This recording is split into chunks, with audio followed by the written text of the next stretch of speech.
হযরত ইউনূস আলাইহিস সালাম মাছের পেটের ভিতরে বসে যেই চিৎকার মেরেছিলেন কেউ শুনতে পায় নাই। পানির ভিতরে কেউ শোনে নাই, জমিনে কেউ শোনে নাই, অন্তরিক্ষেও কেউ শুনতে পায় নাই। আল্লাহ রাব্বুল আলামিন বলেন, আমি আরশের মালিক ইউনূসের চিৎকার আমি শুনেছি, শুধু শুনি নাই, জবাব দিয়ে দিয়েছি। ফাস্তাজাবনা লাহু ওয়া নাজ্জাইনাহু মিনাল গাম্মি ওয়া কাযালিকা নুনজিল মুমিনিন। আমি ইউনূসের ডাকের সাড়া দিয়া দিলাম, বিপদ থেকে বাঁচাই দিলাম। মাছের পেটের ভিতরে যন্ত্রণা শুরু হয়ে গেল। মাছ দেখলো বমি না করলে আর বাঁচবো না, এমন অবস্থা মাছের হয়ে গেল। মাছ পেটের ব্যথার জ্বালায় বেশি উঠলো, কেনারায় চলে গেল। ইউনূস আলাইহিস সালামকে বমি করে ফেলে দিল। মাছও বাঁচলো, ইউনূস আলাইহিস সালামও বাঁচলেন। আল্লাহ তাআলা বলেন, শুধু ইউনূস রে নয়, ওয়া কাযালিকা নুনজিল মুমিনিন। আমার মুমিন বান্দারা যদি বিপদে পড়ে, এরকম বিপদে যদি পড়ে যায় আর আমারে যদি ডাকে, আমি আল্লাহ রব্বুল আলামিন এই বিপদ থেকে, যত বড় বিপদ হোক, আমি আল্লাহ বাঁচায়ে দেব। তা আল্লাহ বিপদ থেকে বাঁচাবেন। পৃথিবীতে মুসলমানদের চাইতে শান্তিপ্রিয় আর কোনো জাতি নাই, হতে পারে না। আলহামদুলিল্লাহ বলেন। এখন আল্লাহ তাআলা বলছেন যে ফামান তাবিয়া হুদায়া ফালা খাউফুন আলাইহিম ওয়ালা হুম ইয়াহজানুন। প্রিয় ভাই, সব কোরআনের কথা বলতে গেলে রাতের পর রাত লেগে যায়, কারণ এক মহাসমুদ্র। এটা কি মহাসমুদ্র? কোরআন। এই কোরআন আল্লাহ তাআলা আমাদেরকে শুধু তেলাওয়াত করতে পাঠান নাই। আমাদের অভ্যাস হয়েছে যে খালি তেলাওয়াত করি, মুখস্থ করি। দেখেন না, রমজান মাস শেষ হয়ে গেলে পরে বন্ধু বান্ধব আত্মীয় স্বজন সব এক জায়গায় বসে এক একজন গল্প করে, ভাই আমার পুত্রবধূ 13 খতম, আমার বউ 7 খতম, আমার নাতনি 11 খতম, আর আমি এমনি এমনি খতম হয়ে গেছি। প্রিয় ভাই সব, আপনারা বলেন, কোরআন শরীফকে এইভাবে শুধু খতম করার জন্য আসছে? আমি কিন্তু আপনাদের কোরআন শরীফ পড়া বা খতম করা নিষেধ করছি না। আমি উদ্দেশ্য বোঝাতে চাচ্ছি, আল্লাহ তাআলা এই কোরআনের জন্য নাজিল করেন নাই যে আমরা জ্বলবো আর পড়বো আর বুঝবো না। আচ্ছা ভাই, একটা বইয়ের নাম কোন তো পৃথিবীতে, একটা বইয়ের নাম আমাকে শুনান যে বইটা মানুষেরা না বুঝে পড়ে। পারবেন বলতে? পারবেন না। এমনকি আপনার ছোট্ট বাচ্চা কেজি 1, কেজি 2, কেজি 3-তে পড়ে, বা কি জানি করে নার্সারি গ্রুপে পড়ে, তারেও দেখবেন প্রত্যেকটা শব্দ বানান করিয়া অর্থ সহকারে বুঝে পড়ে। বলেন ঠিক কিনা? কিন্তু কপাল পোড়া মুসলমান জাতি একমাত্র মাজলুম কিতাব, আল্লাহর কিতাব কোরআন শরীফ পড়ে, অথচ কিছু বোঝে না। ঠিক কিনা? আমি যদি এখন জিজ্ঞেস করি যে আপনারা কোরআন বুঝে পড়তে পারেন কয়জন, হাত তোলেন। যদি বলি হাত কি কম বেশি উঠবে না কম উঠবে? সেই জন্য হাত উঠাইতে বললাম না। এটা আমাদের জন্য কপাল পোড়ার লক্ষণ। কি পোড়ার লক্ষণ? বিশ্বাস করুন ভাই, কোরআন শরীফ তাবিজ লেখার জন্য আসে নাই, কোরআন শরীফ ঝুলে ঝুলে আপনি পড়বেন এই জন্য আসে নাই। কোরআন আসছে তেলাওয়াত করবেন, বুঝবেন, আমল করবেন। হাদিস শরীফে এসেছে কোন সাহাবীর এক একটা সূরা শেষ করতে বছরের পর বছর চলে যেত। কারণ কি? কারণ হলো তারা এক একটি আয়াত পড়তেন, বুঝতেন, বাস্তব জীবনে আমল করতেন, আরেকটা আয়াত পড়তেন, বুঝতেন, আমল করতেন, তারপরে আবার আরেকটা পড়তেন, আমল করতেন। এভাবে করে সাহাবীরা কোরআন পড়তেন, বুঝতেন, আমল করতেন। ফলে এই সাহাবীরা যখন বিয়ে শাদী করতেন, সাহাবীরা যখন ব্যবসা বাণিজ্য করতেন, সাহাবীরা যখন কেনা বেচা করতেন, পারিবারিক জীবন যাপন করতেন, হাঁটাচলা করতেন, তখন মানুষেরা বুঝতে পারত, অনুভব করতে পারত যেন জীবন্ত কোরআন শরীফ চলাফেরা করছে। কোরআন যাদের কাছে, তাদের আমলের মধ্যে পরিবর্তন আসতে হবে। তো এরকম একটা বৈপ্লবিক কিতাব যাদের কাছে, তাদের তো আমলের মধ্যে পরিবর্তন আসবে। কি পরিবর্তন আসবে? এরা যদি ব্যবসায়ী হয় ওজনে কম দেবে না। সুবহানাল্লাহ কবেন না? আর এখন আমরা যা করি, সুবহানাল্লাহ থুইয়া খালি নাউজুবিল্লাহ কোয়া দরকার। ঠিক কিনা ভাই? মুসলমানের চাইতে এত ওজনে কম দেওয়ার লোক আর আছে কিনা সন্দেহ। ওজনে দেবে কম, খাদ্যে দেবে ভেজাল, সাক্ষী দেবে তো মিথ্যা সাক্ষী দেবে, ওয়াদা খেলাপ করবে, আমানতের খেয়ানত করবে, এরপরে ধার করবে, টাকা শোধ করবে না। ছেলে দিয়ে বলো আব্বা বাড়ি নেই। এখন সে যাইয়া যে টাকা চাইতে আসছে তারা বলে যে আব্বা বলছেন আব্বা নাকি বাড়ি নেই। বুঝতে পারছেন কথা? এই হলো মুসলমান। নাউজুবিল্লাহ কোন।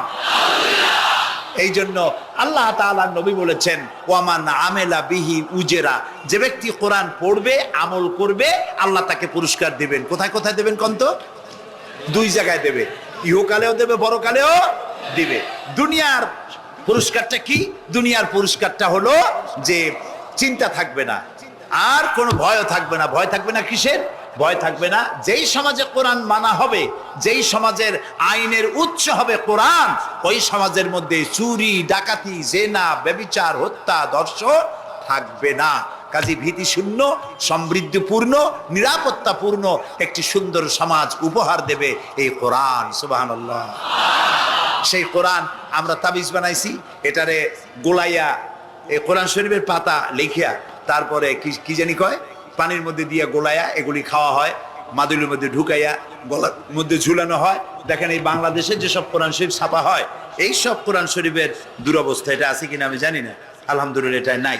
কোন কোন কোরআন শরীফ যে বাংলাদেশে ছাপা হয় সেগুলিতে লেখা থাকে সূরায়ে মায়দার নকশা, সূরা ইউসুফের নকশা, সূরায়ে বনি ইসরাইলের নকশা। এই নকশা লিখা গলায় ঝুলাইলে পেটে পেটে ভালো হবে, ওই নকশা ঝুলাইলে মেয়ের বিয়ে হবে তাড়াতাড়ি, এই নকশা ঝুলাইলে যে মেয়েকে পছন্দ করো বিয়ে করতে পারবা তাড়াতাড়ি। নাউজুবিল্লাহ কর। নকশার মধ্যে আছে কি? নকশার ভিতরে আছে 1293, 1711, 513 হাবি জাবি কতগুলো নাম্বার দিয়া তারপরে লাল কালি দিয়ে দাগ দিয়ে দিয়ে ধান্দাবাজি করা। এরপরে ওই ধান্দাবাজি তাবিজের কোনায় কোনায় লেখে ইয়া জিব্রাইলো, ইয়া মিকাইলো, ইয়া ইসরাফিলো, ইয়া আজরাইলো। উপরে লেখে ইয়া বদুহ, নিচে লেখে ইয়া বদুহ। আমি একজন তাবিজ লেখককে জিজ্ঞেস করলাম, ভাই ইয়া আজরাইলু ইয়া মিকাইলু তো বুঝলাম, ইয়া বদুহ কি? কয় যে হুজুর আমি নিজেও বুঝি না বদুহ কি। এই হলো তাবিজ। এই তাবিজ লেখার জন্য আল্লাহ তাআলা কোরআন নাজিল করেন নাই। কথা কি বুঝে আসছে? তাবিজের জন্য আসে নাই, তদবিরের জন্য আসে নাই, শুধু পড়ব এজন্য আসে নাই। কোরআন এসেছে বোঝার জন্য, তেলাওয়াতের জন্য, বোঝার জন্য, কোরআন অনুযায়ী জীবন গড়ার জন্য। আল্লাহর নবী তাই বলেন ওয়ামান আমেলা বিহি উজরা, কোরআন শরীফ যে পড়বে আর আমল করবে দুনিয়ায় শান্তি দেওয়া হবে, আখিরাতেও পুরস্কৃত করা হবে। আখিরাতের পুরস্কারটা কি?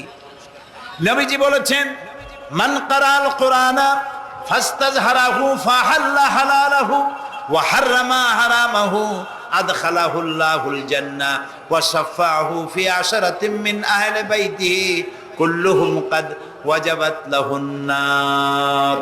সাদাকান নবী সাল্লাল্লাহু আলাইহি ওয়াসাল্লাম। নবী করিম সাল্লাল্লাহু আলাইহি ওয়াসাল্লাম বলেছেন যে ব্যক্তি কোরআন পড়লো, বুঝলো, আর কোরআনের হালালকে হালাল জেনে চললো, হারাম থেকে বিরত থাকলো, আর কোরআনের আইনকে প্রতিষ্ঠিত করার আন্দোলনে শরীক হলো, সুবহানাল্লাহ গণ, এরকম লোককে আল্লাহ তাআলা কিয়ামতের দিন জান্নাত দান করবেন। সুবহানাল্লাহ। ওয়ামান আমেলা বিহি উজরা ওয়ামান হাকামা বিহি আদালা, এই কোরআন শরীফ দিয়ে যে বিচার করবে আল্লাহ তাআলা বলছেন সেই করবে কেবলমাত্র জাস্টিস ইনসাফ কায়েম করতে পারবে, যে কোরআন দিয়ে বিচার ফয়সালা করবে। আমাদের দেশে এই যে কোর্ট কাছারি আদালত আছে, এই কোর্ট কাছারি আদালতগুলি কোরআন দিয়ে যদি বিচার করতেন সেটা ইনসাফ হতো। যেহেতু ইনসাফ, আল্লাহর চাইতে ইনসাফগার আর কেউ নাই। আছে কি বলেন? নাই। এখানে ধরুন একজন মানুষ যদি একজনের একটা ঠ্যাং ভাঙে ফেলাই দিল, তাহলে বিচার কি হবে? ব্রিটিশ ল যেটা আছে, বাংলাদেশ পেনাল কোড যেটা আছে, এই পেনাল কোডে বলা হবে যে সলিমউদ্দিন ঠ্যাং ভাঙছে বসিরউদ্দিন, যে ভাঙছে তার জন্য শাস্তি এই হবে 6 মাসের জেল, 2000 টাকা জরিমানা করে দিবে। এখন আপনি বলেন বিচার মাফে কি দিয়া? ইনসাফের প্রতীক কি? ইনসাফের প্রতীক দাড়িপাল্লা। এই দাড়িপাল্লায় এখন আপনি ওজন দেন ইনসাফ। ঠ্যাং ভাঙছে কার? সলিমউদ্দিন, তার ভাঙ্গা ঠ্যাং এক পাশে থর এক পাল্লায়, আর বসিরউদ্দিন ভাঙছে ঠ্যাং, সেই কারণে তার 2000 টাকা জরিমানা আর 6 মাসের জেল আর এক পাল্লায় রাখেন। এবার দাড়ি ধরে টান দেন, সমান হবে? যদি 50,000 টাকা জরিমানা হয় আর 6 বছরের জেল হয়, তাও কি সমান হবে? হবে না। সমান হবে কি হলে? সমান হবে ওই সলিমউদ্দিন ভাঙ্গা ঠ্যাং এক পাল্লায় দেওয়া, আর যে ভাঙছে তার নাম কি? বসিরউদ্দিন। সলিমুদ্দিন বসিরউদ্দিন কেউ যদি থাকেন রাগ করবেন না, আমি একটা দৃষ্টান্ত দিচ্ছি। এখন ওই বসিরউদ্দিন ভাঙ্গা তারও একটা ঠ্যাং ভাঙ্গিয়া যদি এই পাল্লায় রাখেন, এখন যদি টান দেন তাহলে সমান হবে কিনা বলে? এটা হচ্ছে কোরআন। এই কোরআন বলছে পায়ের বদলে পা, হাতের বদলে হাত, নাকের বদলে নাক, চোখের বদলে চোখ, জানের বদলে জান। সুবহানাল্লাহ। এটা ইনসাফ। এই ইনসাফ হচ্ছে কোরআনের দেওয়া ইনসাফ। সুতরাং আল্লাহ তাআলা নবী বলছেন ওমান হাকামা বিহি আদালা, যে ব্যক্তি এই কোরআন দিয়ে বিচার ফয়সালা করবে, যে ব্যক্তি, যে পরিবার, যে সমাজ, তারা ইনসাফ কায়েম করতে পারবে। যেহেতু আল্লাহর চাইতে ইনসাফগার পৃথিবীতে আর কেউ নাই, আকাশেও নাই, জমিনেও নাই। রাসূলুল্লাহ বলছেন ওয়ামান দা ইলাইহি হুদিয়া ইলা সিরাতিল মুস্তাকিম, যে ব্যক্তি কোরআনের দিকে মানুষকে দাওয়াত দেয়, সেই একটি সহজ সরল রাস্তার দিকে দাওয়াত দেয়, যে রাস্তার শুরু পৃথিবী থেকে আর রাস্তার শেষ জান্নাতুল ফেরদাউসে গিয়ে। সুবহানাল্লাহ। এটা হচ্ছে সেই কোরআন। বুঝতে না পারার কারণে আমরা বিপদে পড়েছি। প্রিয় ভাই সব, আপনারা আছেন কষ্টে, বসেছেন পানির মধ্যে, আছেন দাঁড়াইয়া, মাথার উপরে ছেঁড়া সামিয়ানা বিরক্ত করছে। আমি লম্বা করতে চাই না, অল্পের মধ্যে ছেড়ে দেই যাতে করে আপনাদেরও সুবিধা হয়, কষ্ট না হয়।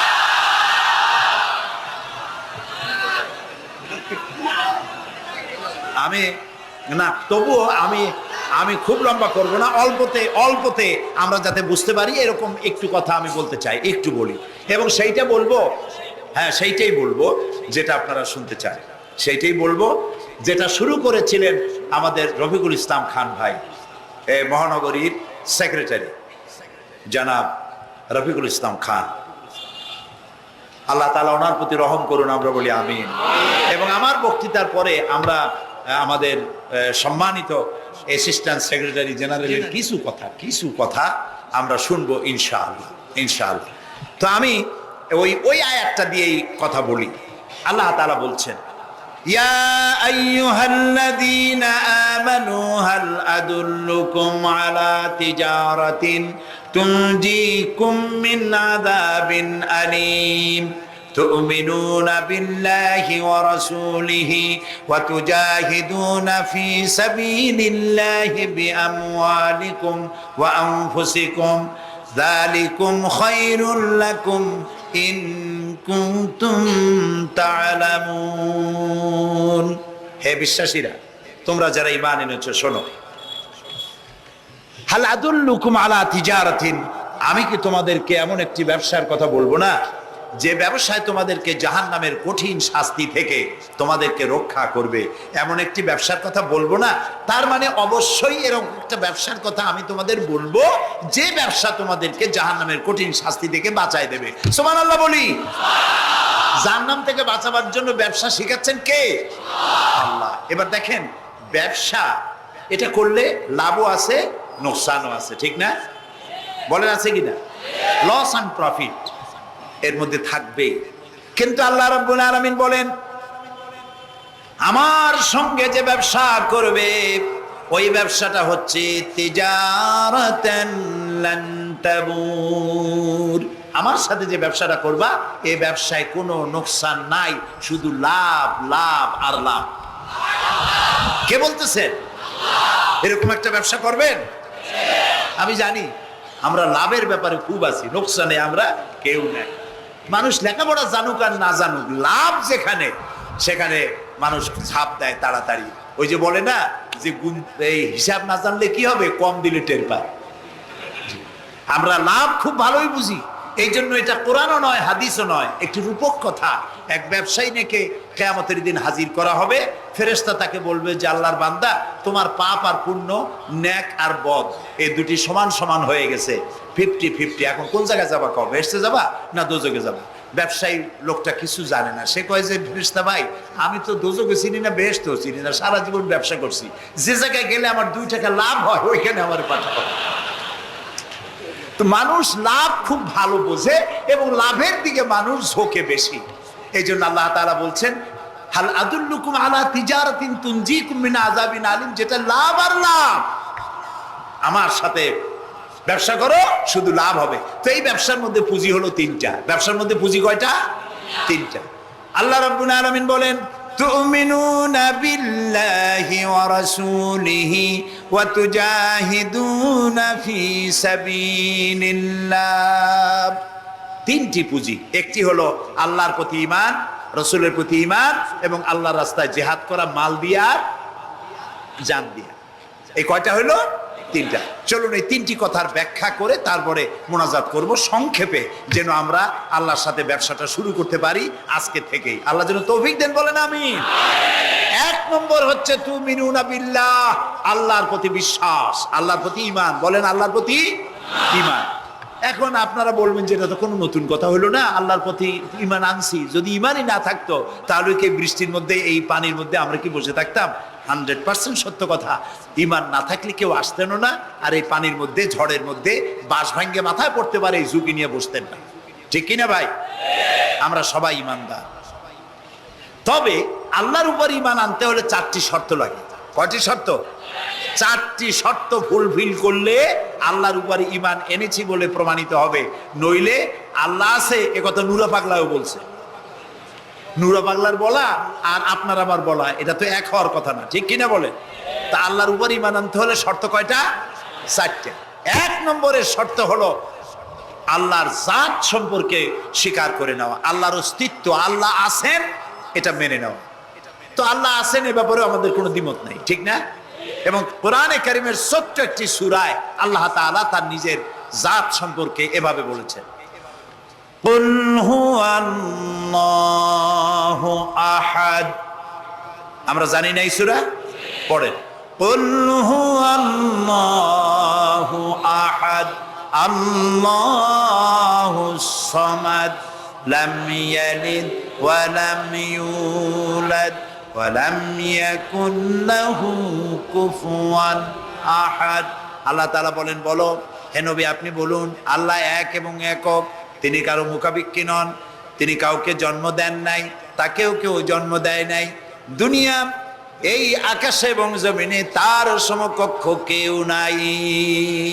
তিনি এক, তিনি একক, তিনি ছিলেন, তিনি আছেন এবং তিনি থাকবেন। লাইসা কামিসলিহি শাইউন, তার মতো কেউ নাই। তবে প্রশ্ন ওঠে আল্লাহ আছেন কোথায়? এরকম একটা প্রশ্ন করা যেতে পারে, আল্লাহ কোথায় আছে? বলতে পারবেন কোথায় আছে? এটি নিয়ে বিভ্রান্তি আছে মানুষের মধ্যে। কেউ বলেন আল্লাহ সদা সর্বত্র বিরাজিত, সব জায়গায় তিনি আছেন। এই কথাটি সত্য নয়। আল্লাহর যদি সব জায়গায় থাকা লাগে তাহলে পৃথিবীর মধ্যে ভালো জায়গাও আছে, খারাপ জায়গাও আছে। আছে না খারাপ জায়গা? আমি সেসব জায়গার নাম নিলাম না, আপনারা বুঝে নেন। তাহলে আল্লাহ সব জায়গায় থাকলে এই কথা যদি সত্য হয় তাহলে এটি অত্যন্ত বেয়াদবিমূলক কথা, এ কথা ঠিক না। আল্লাহ আছেন কোথায়? আল্লাহ নিজেই বলছেন তিনি কোথায় আছেন। কোরআনে কারীমে রব্বুল আলামিন তিনি কোথায় আছেন এ কথা তিনি নিজেই বলে দিয়েছেন, আর রহমানু আলাল আরশিস তাওয়া। আল্লাহ তাআলা আরশের উপরে আছেন, সুবহানাল্লাহ ওয়া বিহামদিহি। এবং প্রত্যেক রাত্রে তিনি শেষ রাত্রে প্রথম আকাশে আসেন, নবী করিম সাল্লাল্লাহু আলাইহি সাল্লাম বলেছেন। প্রিয় ভাই সব, তো আল্লাহ তাআলা সদা সর্বত্র বিরাজমান যে কথাটা বলা হয় এটা আক্ষরিক অর্থে ওরকম না, এটা ব্যাখ্যা সাপেক্ষে কথা। আল্লাহ সদা সর্বত্র সব জায়গা সম্পর্কে ওয়াকিফাল, তিনি সব জানেন, সব দেখেন। তিনি সামিউন, তিনি বাসিরুন, তিনি দেখতে পান, তিনি শুনতে পান। আপনার আমার দেখার মধ্যে কোনো বাধা, প্রাচীর, অবস্ট্রাকশন কিছু একটা থাকতেই পারে। আল্লাহর দেখার মধ্যে কোনো বাধা নাই। অন্ধকার রাতেও দেখেন, কুয়াশাচ্ছন্ন হলেও দেখেন, মেঘের মধ্যেও দেখেন, তার দেখায় কোনো বাধা নাই, তার শোনায় কোনো বাধা নাই। এমন কি মহাসাগরের অতল তলদেশে ছোট্ট পাথরের গায়ে লাগানো একটি ছোট্ট পোকা, যাকে মাইক্রোস্কোপ যন্ত্র ছাড়া দেখা যায় না, এমন ছোট্ট সূক্ষ্ম একটি পোকাও যদি, ক্ষুদ্র একটি পোকাও যদি পেটের জ্বালায় অথবা ক্ষুধার জ্বালায় চিৎকার মারে, কেউ শুনতে পায় না। আরশের মালিক আল্লাহ রব্বুল আলামিন তা শুনতে পান। এ হচ্ছে আল্লাহ, তিনি সব শুনতে পান, সব দেখতে পান। তার জাত সম্পর্কে স্বীকার করে নেওয়া, মেনে নেওয়া, তিনি আছেন, তার শক্তি সহকারে তাকে মানা। আমরা যে কোনো জিনিস বিশ্বাস করি তার শক্তি সহকারে বিশ্বাস করি। বাতাসকে বিশ্বাস করি, প্রচন্ড বেগে বয়ে গেলে আমাদের মাথার উপরে যা আছে ভেঙে চুরিয়ে সব শেষ করি ভালো, এভাবে বিশ্বাস করি। পানিকে বিশ্বাস করি, সে চুবায়ে মারতে পারে, ডুবায়ে মারতে পারে, পানি চুবানো ভিজানো এই শক্তি পানির আছে। আমরা আগুনকে বিশ্বাস করি, জ্বালিয়ে পুড়িয়ে ছাই করে দিতে পারে, এভাবে আগুনের শক্তি সহকারে বিশ্বাস করি। সাপকে বিশ্বাস করি, বাঘকে বিশ্বাস করি, দংশন করলে থাবা মারলে কাম সারা। পয়জনকে বিশ্বাস করি, খাইলে পরে মরে যেতে পারি, শক্তি সহকারে বিশ্বাস করি, ঠিক না? এখন আল্লাহরে বিশ্বাস করি, এই কথা শুধু বললেই হবে না, আল্লাহকে বিশ্বাস করতে হবে তার গুণ সহকারে। সেই জন্য 4টি শর্তের 1 নম্বর শর্ত হলো আল্লাহর অস্তিত্বকে মানা। 2 নম্বরের শর্ত হচ্ছে আল্লাহর গুণাবলীকে স্বীকার করা, মেনে নেওয়া। আল্লাহর গুণাবলী কি? কোরআন শরীফে আল্লাহর অনেকগুলি নাম আছে। আল্লাহ এ হচ্ছে ইসমে জাত। আল্লাহ এটা কি? ইসমে জাত, আসল নাম কি? আল্লাহ। বলেন সবাই আল্লাহ ন, কিন্তু আল্লাহ এটা অশুদ্ধ, বলার সময় মুখটা গোল হয়ে যাবে। আল্লাহ বলেন সবাই আল্লাহ। কি মধুর নাম, সুবহানাল্লাহ সুবহানাল্লাহ। আল্লাহ নিজেই বলেছেন ওয়ালাহুল আসমাউল হুসনা, আল্লাহ রয়েছে সুন্দর সুন্দর নাম। 99টি নামের কথা কোরআনে কারিমে আল্লাহ তাআলা নিজেই বলেছেন, সুবহানাল্লাহ। এখন ওই নামগুলিকে বলা হয় সিফাতি নাম, অর্থাৎ গুণবাচক নাম। এই গুণ সহকারে তাকে স্বীকার করতে হবে। তিনি রাজ্জাক, খেতে দেওয়ার মালিক কে? আল্লাহ। তিনি রব, সৃষ্টি করেন। তিনি খালেক, তিনি স্রষ্টা। তিনি রব, তিনি প্রতিপালনকারী। তিনি রহমান, তিনি দয়ালু। তিনি রহিম, তিনি রহমান, তিনি দাতা। রহিম, তিনি দয়ালু। অর্থাৎ প্রত্যেকটা নামের এক একটা শব্দ অর্থ আছে, এবং সেই অর্থ সহকারে বিশ্বাস করতে হবে তাকে। এই বিশ্বাস যদি আমরা করতে পারি তাহলে শিরক থেকে আমরা বাঁচতে পারবো, সুবহানাল্লাহ বলেন। আচ্ছা বলেন তো, সন্তান দেওয়ার মালিককে? সন্তান না দেওয়ার মালিককে? হায়াতের মালিককে? মওতের মালিককে? খেতে দেওয়ার মালিককে? কষ্ট দেওয়ার মালিককে? কষ্ট থেকে বাঁচাবার মালিককে? সব কিছুর মালিককে। এইভাবে আমরা কি বিশ্বাস করি? না, সবাই করি না। যারা বলেছেন আমিও বিশ্বাস করি, হ্যাঁ বিশ্বাস আমাদের থাকতে পারে, কিন্তু অনেক লোক আছে এভাবে বিশ্বাস করে না বলেই বিবাহ করেছে, সন্তান হয় না। তখন শাহ আলী বাগদাদি রহমতুল্লাহ আলাইহের মাজারে গিয়া সেখানে বসে তার ওই মাজারের কাছে গিয়ে চাইলো আমারে সন্তান দাও, খাজা বাবা সন্তান দাও। অথবা হাইকোর্টের মাজারে বৃহস্পতিবার দিন গিয়ে ভিড় করলো, বাবা সন্তান দাও, অথবা মামলায় পড়েছি বাঁচায় দাও, পরীক্ষা দেবে ছেলে পাশ করায় দাও, ইত্যাদি। বলেন এরকম? বলে না? জায়েজ নাই, একদম জায়েজ নাই। কাকে বলতে হবে? আল্লাহর নবী বলেছেন ওয়াইদা সালতা ফাসআলিল্লাহ, কিছু বলতে চাইলে আল্লাহরে বলো। ওয়াইজা সালতা ফাসআলিল ফাস ওয়াইজা ইসতাআনতা ফাসতাইন বিল্লাহ, সাহায্য যদি চাও আল্লাহর কাছে সাহায্য চাও। আমরা সূরা ফাতিহার ভিতরে প্রত্যেক নামাজের প্রতি রাকাতি বলি ইয়্যাকা না'বুদু ওয়া ইয়্যাকা নাস্তাঈন। আল্লাহ তাআলা একমাত্র তোমার ইবাদত করি আর একমাত্র তোমারই কাছে সাহায্য কামনা করি। হযরত ইব্রাহিম আলাইহিস সালাম আমাদের জাতির পিতা। একটু আগে আমরা বলছি না সবাই, ইব্রাহিম আলাইহিস সালামকে আগুনে, এটারে এদিক ফিরিয়ে দিল কে? ইব্রাহিম আলাইহিস সালামকে আগুনে যখন ফেলে দেওয়া হচ্ছিল তখন হযরত জিবরাইল এসে বলছিলেন আমার কাছে সাহায্য চাও ইব্রাহিম, আমি তোমারে আগুন দিয়ে বাঁচায় দেব। এই যে ইব্রাহিম আলাইহিস সালামের কাছে তাকে সাহায্য দেওয়ার জন্য বলা হলো, এটা কি ঘোরাঘুরি করে? এই মাইকের হর্ন ঘুরান কেন? যেমন ছিল ওই দিকে দিয়ে দেন, আমারে শুনে তো লাভ নাই। প্রিয় ভাই সব, ইব্রাহিম আলাইহিস সালামকে জিবরাইল বললেন আমার কাছে সাহায্য চাও। ইব্রাহিম আলাইহিস সালাম সাহায্য চাইছিলেন? বলেন চাইছিলেন? হযরত ইব্রাহিম বলেছেন জিবরাইল আমি কেন সাহায্য চাইব তোমার কাছে? আমি তো এমন কোন অন্ধ আল্লাহর ইবাদত করি না যিনি তার নিজের চোখে তার গোলামের দুঃখ দুর্দশা দেখতে পান না। আল্লাহ কি দেখছেন না যে আমি বিপদে পড়ছি? আমি তোমার কাছে কেন সাহায্য চাইবো? আমি আগুনে পড়লে যদি আল্লাহ খুশি হন তাহলে আমি তো এভাবে 1000 বার পড়তে রাজি আছি আমার আল্লাহকে খুশি করার জন্য। এটা হলো আল্লাহর প্রতি বিশ্বাস এবং আল্লাহর কাছে চাওয়া। চাইতে হবে কার কাছে? আমি বিপদে পড়ছি, বলবো কারে? আমি অশান্তিতে আছি বলবো কারে, আমার অভাব আছে বলবো কারে, সর্বাবস্থায় আল্লাহকে বলতে হবে। দেখুন আমাদের জাতির পিতা ইব্রাহিম আলাইহিস সালামের কথা এ কোরআন শরীফে আল্লাহ তাআলা বলে দিয়েছেন। তিনি কি বলেছেন? হযরত ইব্রাহিম বলেছেন, আল্লাযী হুয়া ইউতঈমুনি ওয়া ইয়াসকিন। আমি যখন ক্ষুধার্ত হই আল্লাহ আমারে খাওয়ান, আমি যখন তৃষ্ণার্ত হই আল্লাহ আমারে পান করান। ওয়া ইযা মারিতু ফাহুয়া ইয়াশফিন। আমি যখন অসুস্থ হই আল্লাহ আমারে রোগ মুক্ত করেন। সুবহানাল্লাহ। আইয়ুব আলাইহিস সালাম 18 বছর রোগ ভোগ করলেন, কষ্ট পাইলেন, তিনি সাহায্য কার কাছে চাইছিলেন?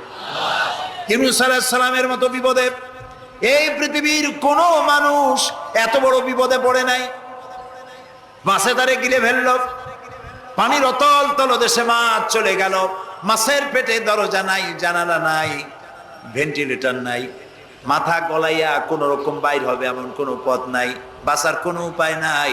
হযরত ইউনূস আলাইহিস সালাম যখন মাছের পেটের ভিতরে বিরাট বিপদে পড়ে গেলেন, হযরত ইউনূস আলাইহিস সালাম সাহায্য কার কাছে চেয়েছিলেন বলুন?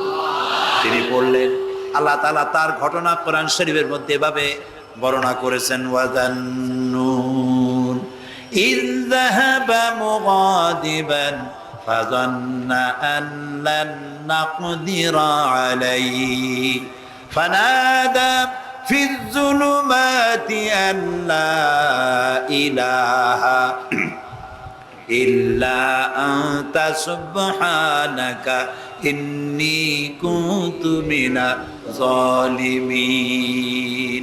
আল্লাহ শোনাচ্ছেন, ও পৃথিবীর মানুষেরা শোনো, ইউনূসকে যখন মাছে গিলে ফেললো সে তখন ত্রিবিধ ফানাদা ফি যুলুমাত জমায় কাসির, ত্রিবিধ অন্ধকারের ভেতর থেকে তিনি চিৎকার মারলেন।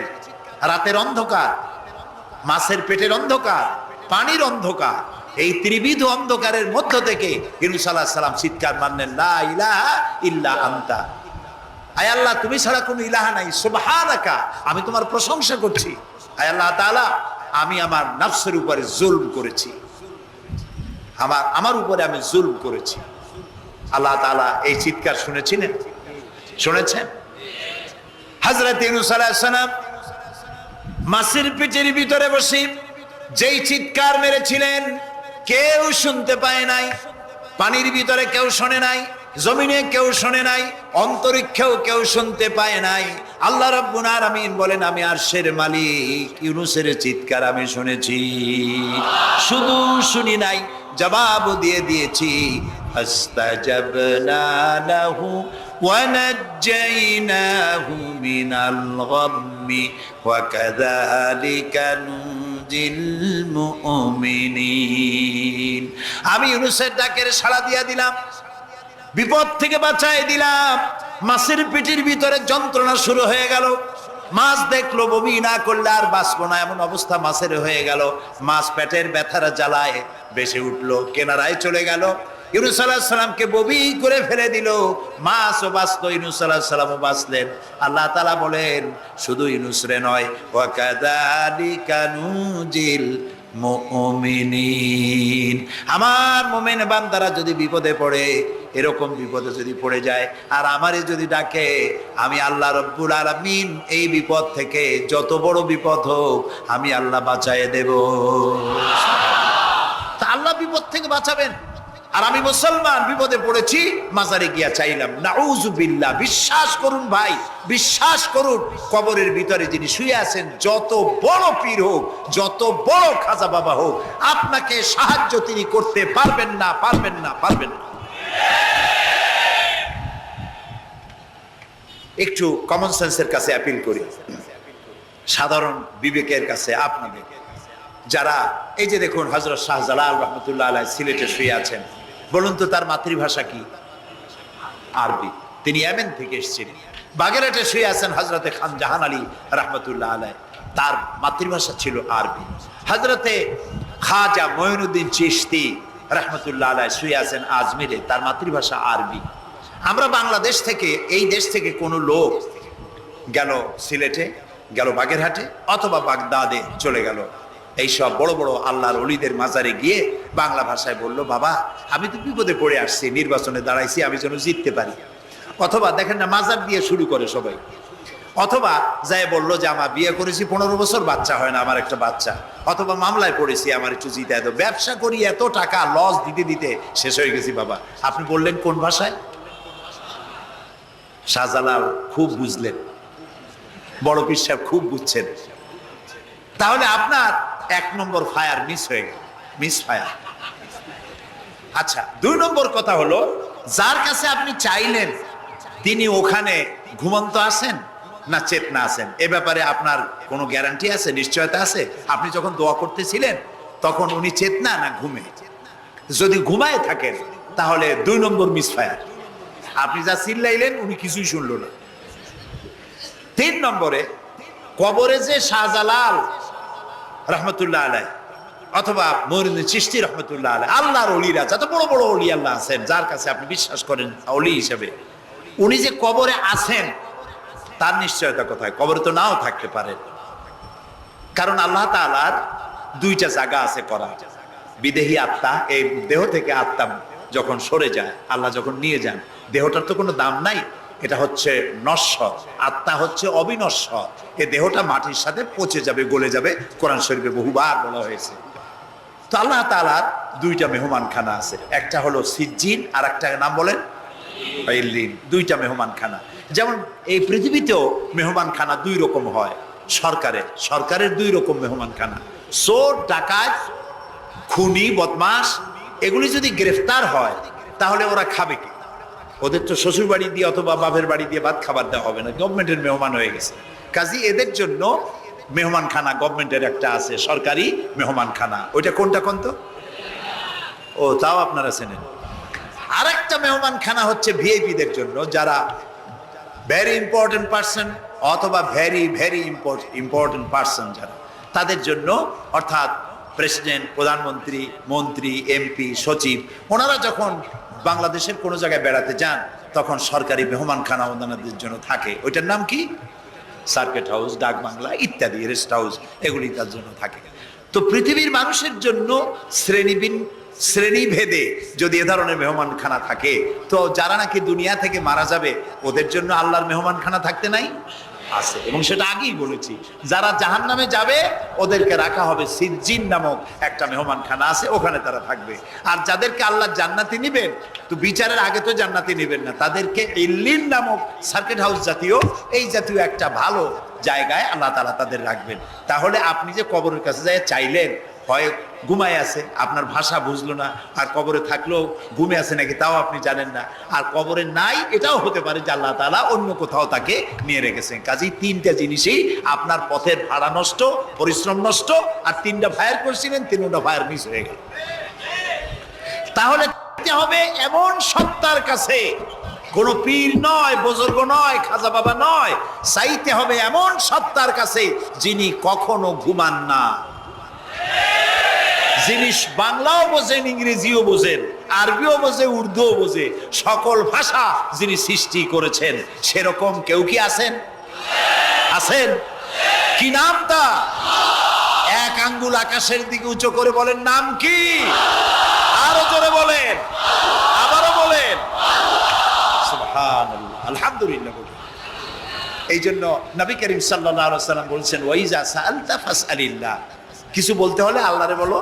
ওয়াইজাস্তাআনতা, সুয়াল করলে আল্লাহরে বলো। ওয়াইজাস্তাআনতা ফাস্তাইন বিল্লাহ, আর যদি সাহায্যের প্রয়োজন হয় কোনো ব্যাপারে, যে কোনো ব্যাপারে সাহায্যের প্রয়োজন, আল্লাহর কাছে চাও। আমাদের অবস্থা হলো এই যে ইমাম তো দুর্বল, বিপদে পড়লেই দৌড় দেয় মাজারের দিকে। মুসলমানের সম্পর্ক মাজারের সাথে হবে না, সম্পর্ক হবে মসজিদের সাথে। আল্লাহর নবী যখনই বিপদে পড়তেন, মুসিবতে পড়ে যেতেন, সঙ্গে সঙ্গে উজু করে মসজিদে নববীর ভিতরে প্রবেশ করতেন, 2 রাকাত কাজায়ে হাজাতের নামাজ পড়তেন, আল্লাহর দরবারে হাত তুলতেন, চোখের পানি ছেড়ে দিতেন, আল্লাহ রাব্বুল আলামিনের দরবারে মোনাজাত কবুল হয়ে যেত। নবীজি আমাদেরকে উপদেশ দিয়েছেন, বিপদে যদি পড়ো, মুসিবতে যদি পড়ে যাও, ওযু করো, মসজিদের ভিতরে ঢুকে যাও, কাজায়ে হাজাতের নামাজ পড়ো, আর সেজদায় পড়ে চোখের পানি দিয়া, গাল ভিজানো নয়, চোখের পানি দিয়া যায় নামাজ ভিজিয়ে দাও, আর আল্লাহর কাছে প্রার্থনা করো, কাঁদতে থাকো। রব্বুল আলামিন, আল্লাহর নবী বলেছেন, বান্দা যদি গুনাহ মাফির জন্য গুনাহ করেছে, লজ্জায় অনুতপ্ত হয়ে অনুশোচনা করে বান্দা যখন কাঁদতে থাকে, চোখের পানি নাকের অর্ধেক আসতে না আসতে আল্লাহ রব্বুল আলামিন বান্দারে মাফ করে দেন। বিশেষ করে বুড়া মানুষ। আমাদের মধ্যে দুই শ্রেণীর লোক আছে, যুবক আর বৃদ্ধ। মাহফিলগুলিতে আল্লাহর মেহেরবানি যুবকেরা অনেক বেশি আসে, আলহামদুলিল্লাহ বলুন। এরকম আসতে করলেন কেন? আপনি তাকায় দেখেন, ডানে বায় তাকান, ডানে বায় তাকান, দাড়ি পাকা কয়জন আছে দেখেন। 2%, 3% or 5% দাড়ি পাকা হতে পারে। 95% যুবক আর যুবক। সুবহানাল্লাহ, আলহামদুলিল্লাহ। বামপন্থীদের এখানেই কষ্ট, এখানেই কষ্ট। তারা চিন্তা করে এত কষ্ট করিয়া পয়সা করি দিয়া তারপরে কর্মী বানাইলাম, একটা মাহফিলে গিয়া কি এর একটা সমাবেশ দেখলো, মাহফিলে গেল, আমাদের পুকুরের জিয়ানো মাছগুলি সব ইসলামের পুকুরে চলে গেল। এটা তাদের জন্য হেভি লস। তা আসলে ওরা ধরে রাখতে পারবে না, ঠেকাইতে পারবে না। গায়ে তো মুসলমানের রক্ত, রক্ত কার? এসব যুবকেরা একটা মুসলিম মায়ের পেটে জন্মগ্রহণ করেছে, একটা মুসলিম পিতার জন্মে আসছে। আর রাসূলুল্লাহ যুবকদের ব্যাপারে যে কত কথা বলেছেন, সুবহানাল্লাহ বলো আগে। রাসূলুল্লাহ বলেছেন, কিয়ামতের দিন আল্লাহর আরশের ছায়া ছাড়া কোনো ছায়া থাকবে না, প্রচন্ড রৌদ্র হবে, জমিনটা তামার মতো হয়ে যাবে। ইন্না লিল্লাহি ওয়া ইন্না ইলাইহি রাজিউন। সেই জায়গায় আরশের নিচে 7 শ্রেণীর লোকদেরকে আল্লাহ তাআলা জায়গা দেবেন। কয় শ্রেণী? ওর মধ্যে এক শ্রেণী হচ্ছে শাবুন নাশা ফি ইবাদাতিল্লাহ, ওই সব যুবক যারা রাত কাটিয়েছে আল্লাহর ইবাদতের মধ্য দিয়ে। সুবহানাল্লাহ। যুবকদের ইবাদতে আল্লাহ তাআলা বেশি খুশি হন, বেশি খুশি হন। কারণ হলো এই যে মসজিদের ইমাম সাহেব অথবা প্রাইমারি স্কুলের মাস্টার যদি বলে যে আমি ঘুষ খাই না, এই কথার কোনো দাম আছে? আপনি প্রাইমারি স্কুলের মাস্টার, আপনি মসজিদের ইমাম, আপনার ঘুষ দেবে কেটা? ঘুষ খাই না বললে তো হবে না। কোন মন্ত্রী যদি বলে, এসপি যদি বলে, দারোগা যদি বলে ঘুষ খাই না, 1000 বার দাম আছে, ঠিক না ভাই? এখন একজন বুড়া যদি বলে যে প্রত্যেক রাত্রে আমি তাহাজ্জুদ পড়ি, আপনি তো পড়বেনই, কারণ আপনার তো ঘুম আসে না। কাশিতে এমন পাওয়া পাইছে, চোরবাড়ির কাছে আসতে পারে রাতের বেলায়, খালি কাশা, জব্বের কাশা। আর যুবকের তো তামাম দুনিয়ার ঘুম আইসে ঠাইসে ধরে। সেই যুবক সে যদি এই ঘুমকে দুহাতে ঠেলে দিয়ে যদি মধ্যরাতের পরে, রাতের 2/3 পরে যদি নামাজে দাঁড়ায় যায়, আল্লাহ রাব্বুল আলামিন খুশি হয়ে যান। সুবহানাল্লাহ বলো। এই যুবকদের সম্পর্কে রাসূলুল্লাহ কি সুন্দর কথা বলেছেন। রাসূলুল্লাহ বলেছেন, উসিকুম বিশ-শাবাবে খায়রা ফাইন্নাহুম আরাক্কু আফইদা লাকাদ বাসানি আল্লাহু বিল হানিফিয়্যাতি সামহা ফাখালাফানি আশ-শুয়ুখ ওয়া হালাফানি আশ-শাবাব। সাদাকান নবী সাল্লাল্লাহু আলাইহি ওয়াসাল্লাম। নবী করিম সাল্লাল্লাহু আলাইহি ওয়াসাল্লাম বলেছেন, আমি তোমাদেরকে উপদেশ দিচ্ছি, তোমরা যুবকদের ব্যাপারে কল্যাণকামী হবে। সুবহানাল্লাহ বলেন। কারণ যুবকদের দিল নরম, আর আল্লাহ তাআলা আমাকে এই পৃথিবীতে উদারতা সহকারে দিন প্রতিষ্ঠার কাজে আমাকে পাঠিয়েছেন। আর এই পৃথিবীতে আমার আল্লাহর দেওয়া ইসলাম প্রতিষ্ঠা করার কাজে আমার বিরোধিতা করেছে বুড়োরা, আর সহযোগিতা করেছে যুবকেরা। দেখেন না রাসূলুল্লাহর সাথে বিরোধিতা কারো করলো, তাদের বয়স কত? আবু জাহেল, আবু লাহাব, উতবা, সাইবা, মুগিরা, ওলীদ, আবু সুফিয়ান, কুষ্টি সুদ্ধা সকলের বয়স ছিল 40-এর ওপরে। আর যারা ঈমান আনলো সর্বপ্রথম, তাদের বয়সগুলি রাসূলুল্লাহকে যারা সাহায্য করলেন, হযরতে জুবাইর ইবনুল আওয়াম, আব্দুর রহমান বিন আওফ ইসলাম কবুল করলেন, বয়স তখন 17 বছর। হযরতে আবু বকর ইসলাম কবুল করলেন, বয়স তখন 37 বছর। হযরত ওমর রাদিয়াল্লাহু তাআলা ইসলাম কবুল করলেন, বয়স তখন 26 বছর। হযরত আলী যখন ইসলাম কবুল করেছেন, বয়স তখন মাত্র 8.5 বছর। সব তরুণেরা, যুবকেরা ইসলামের জন্য রক্ত দিয়েছে, যুবকদের রক্তের উপর ইসলাম প্রতিষ্ঠিত হয়েছে। সুবহানাল্লাহ। সেই জন্য এই যৌবনকালে ইবাদতের মূল্য সর্বাধিক। আর বুড়োরাও যখন আল্লাহর দরবারে হাত তোলে, যারা বুড়ো আছেন, আমার বয়সে যারা এসে গেছেন বা আমার থেকে যাদের বয়স বেশি, আপনারা অসন্তুষ্ট হচ্ছেন না তো যে যুবকদের এত কইলাম আর আমরা কিছু পাইলাম না, এরকম বলবেন নাকি? এক বুড়ি এসে রাসূলুল্লাহকে বলছিলেন যে রাসূল আমার জন্য দোয়া করেন, আমি যেন জান্নাতে যাইতে পারি। রাসূলুল্লাহ বলছেন বুড়ি তো জান্নাতে যাবে না, বুড়ি জান্নাতে যাবে না, বুড়ি তো কান্দে শেষ। রাসূলুল্লাহ বলতেছেন জান্নাতে যাবে না, রাসূলুল্লাহ বলছেন বুড়ি কান্দো না, তুমি যখন জান্নাতে যাবা একেবারে যুবতী হয়ে যাবে, তখন তুমি বুড়ি থাকবে না। সুবহানাল্লাহ। সুতরাং বুড়ো মানুষের মন খারাপ করার কারণ নাই, ওই যৌবন কালটা আমরা সবাই পার করে এসেছি। সুবহানাল্লাহ। সেটা যদি ভালো কাজে করে থাকি আল্লাহর কাছে পুরস্কার পাবো, আর যদি অন্যায় করে থাকি সেজন্য আল্লাহর কাছে বিনীতভাবে ক্ষমা চাই। আল্লাহ আমাদের মাফ করুন, বলি আমিন, সবাই বলি আমিন। যুবক ভাইয়েরা আর বৃদ্ধদেরকে এখন আরেকটি কথা বলতে চাই, সেটা হলো বুড়োরা যদি আল্লাহর কাছে যখন হাত তোলে, আল্লাহ তাআলা বলেছেন এ রাসূল ইসলামের মধ্যে থেকে যে চুল দাড়ি পাকাইছে, ইসলামের মধ্যে থেকে দাড়ি চুল পাকায় ফেলেছে, এই অবস্থায় আমার কাছে যদি হাত তোলে আর কাঁদতে থাকে, এই বুড়োটারে আমি খালি হাতে ফেরত দিতে আমার শরম করে, আমি কেমনে বুড়োটারে খালি হাতে ফিরাই।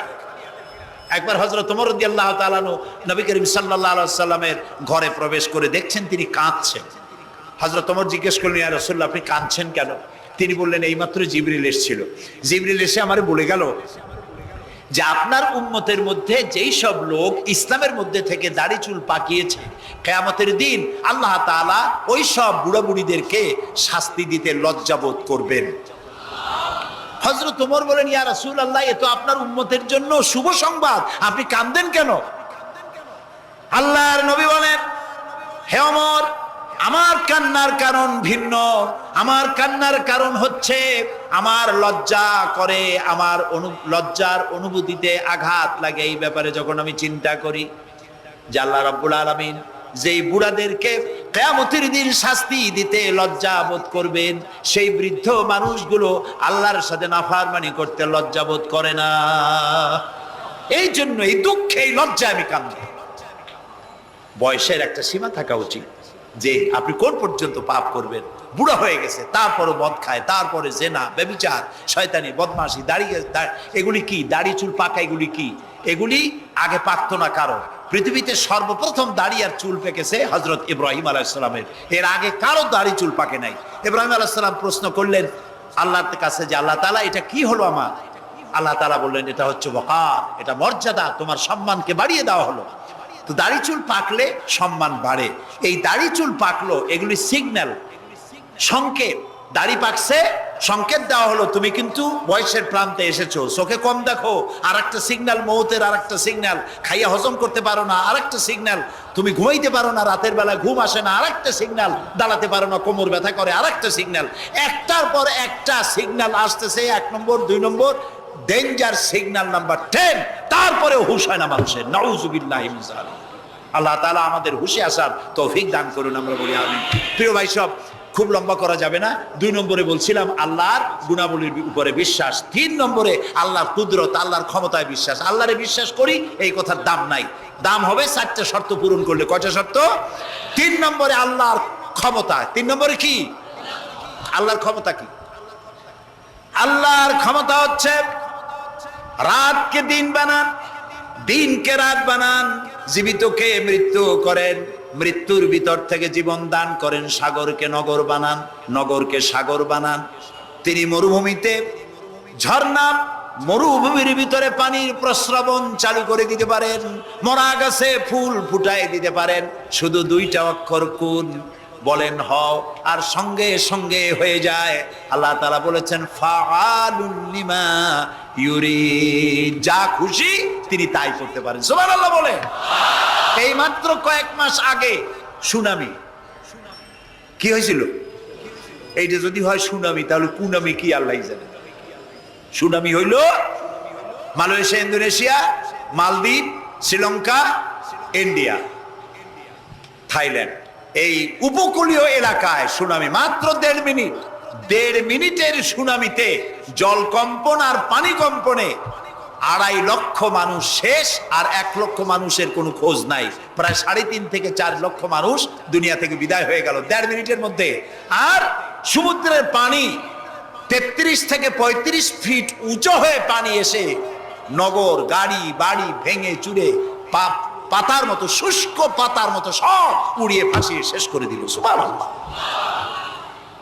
আবহাওয়াবিদরা বলেছেন, বিজ্ঞানীরা বলেছেন এটা নাকি কি বলে ভারত মহাসাগরের অতল তলদেশে যেখানে মাটি, ওই মাটিরও কয়েক কিলোমিটার নিচে ফাটল ধরেছে। সেই ফাটল ধরে কি দিকে করিয়া জমিনে কম্পন লাগলো, পানিতেও কম্পন লাগলো। আমাদের এই যে ঢাকায় সকালবেলায় যারা মর্নিং ওয়াক যারা করেন, রমনা লেকের পাশ দিয়ে হাঁটতেছে, হঠাৎ পিছনে পানি মারছে, দেখে যে সকলের পিছনে পানি মারে কি, তাকায় দেখে রমনা লেকের পানি উথাল পাথাল হয়ে গেছে।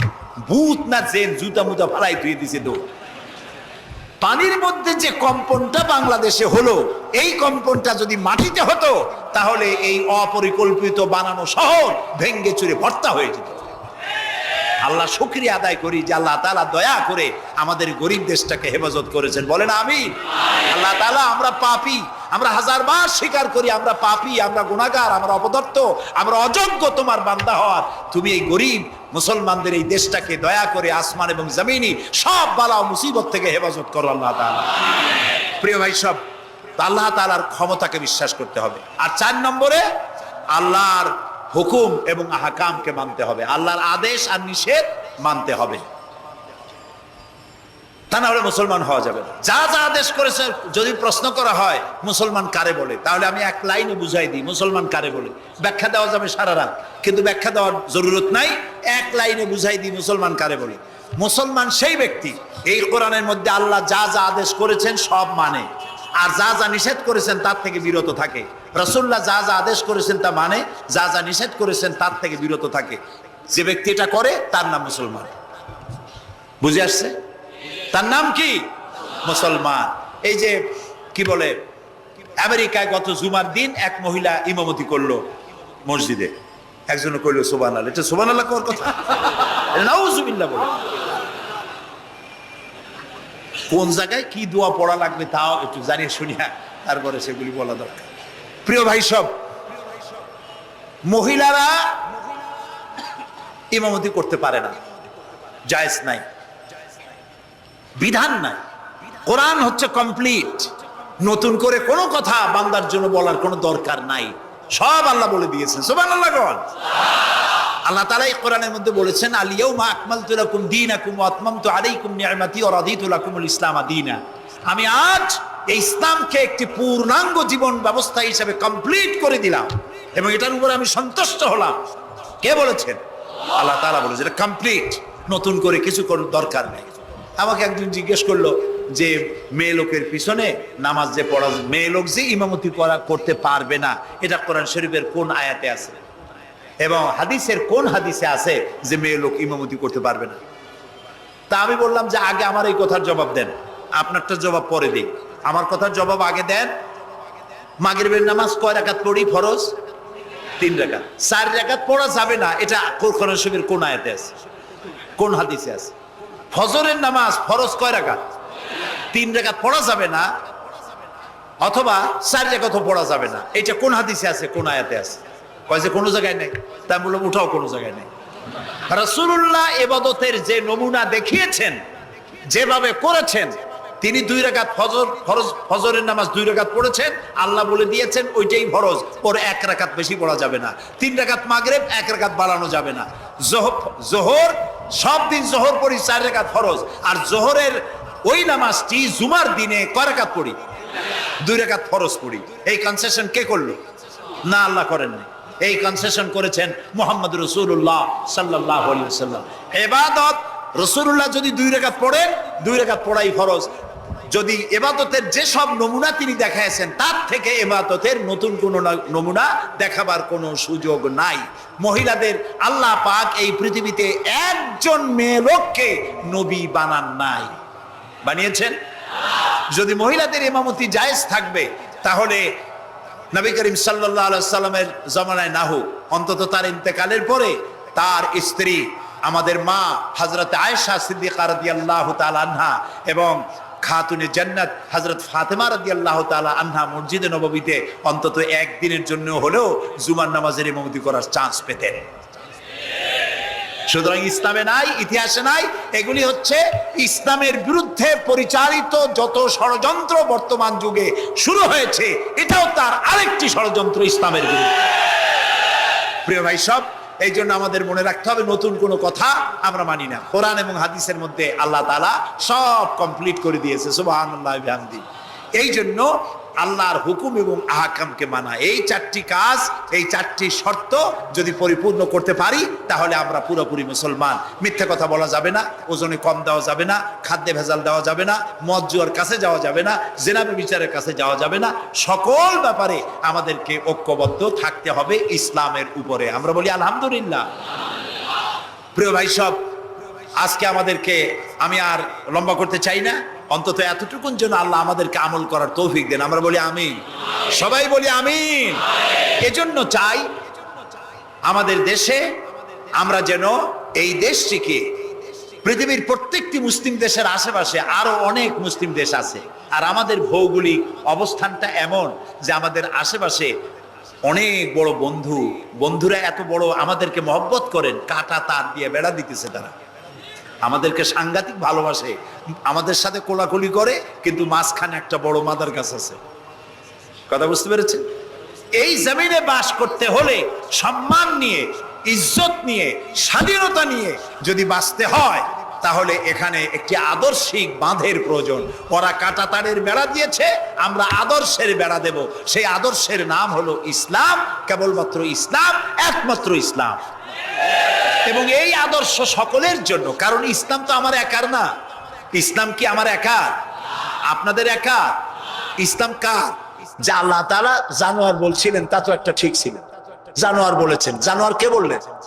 পশু কে বললেন? আল্লাহ তাআলা বলেছেন। এখন চিন্তা করলাম, আল্লাহ পশু বললেন ঠিক আছে, কিন্তু পশুর চাইতেও খারাপ এই কথাটা বললেন কেন? বুঝে আসতেছিল না। আল্লাহ তাআলা বলেন, কোরআন যদি কেউ বুঝতে চায় তো বুঝার জন্য আমি তার দিল খুলে দেব। সুবহানাল্লাহ। ওয়া মান ইয়াত্তাকিল্লাহা ইয়াজআল লাহু মাখরাজা। আল্লাহকে ভয় করে কেউ পথ চলতে চাইলে আল্লাহ পথ তৈরি করে দেন। আমি চিন্তা করে দেখলাম, সত্যিই তো জানোয়ারের চাইতেও তো মানুষগুলা খারাপ। ওই সব মানুষ যারা আল্লাহরে চিনল না। কিরকম দেখেন, আপনারা অনেকে বাড়িতে কুকুর পোষেন। কুকুর পোষে না মানুষ? কুকুর সাংঘাতিক বুদ্ধিমান প্রাণী এবং প্রভু ভক্ত।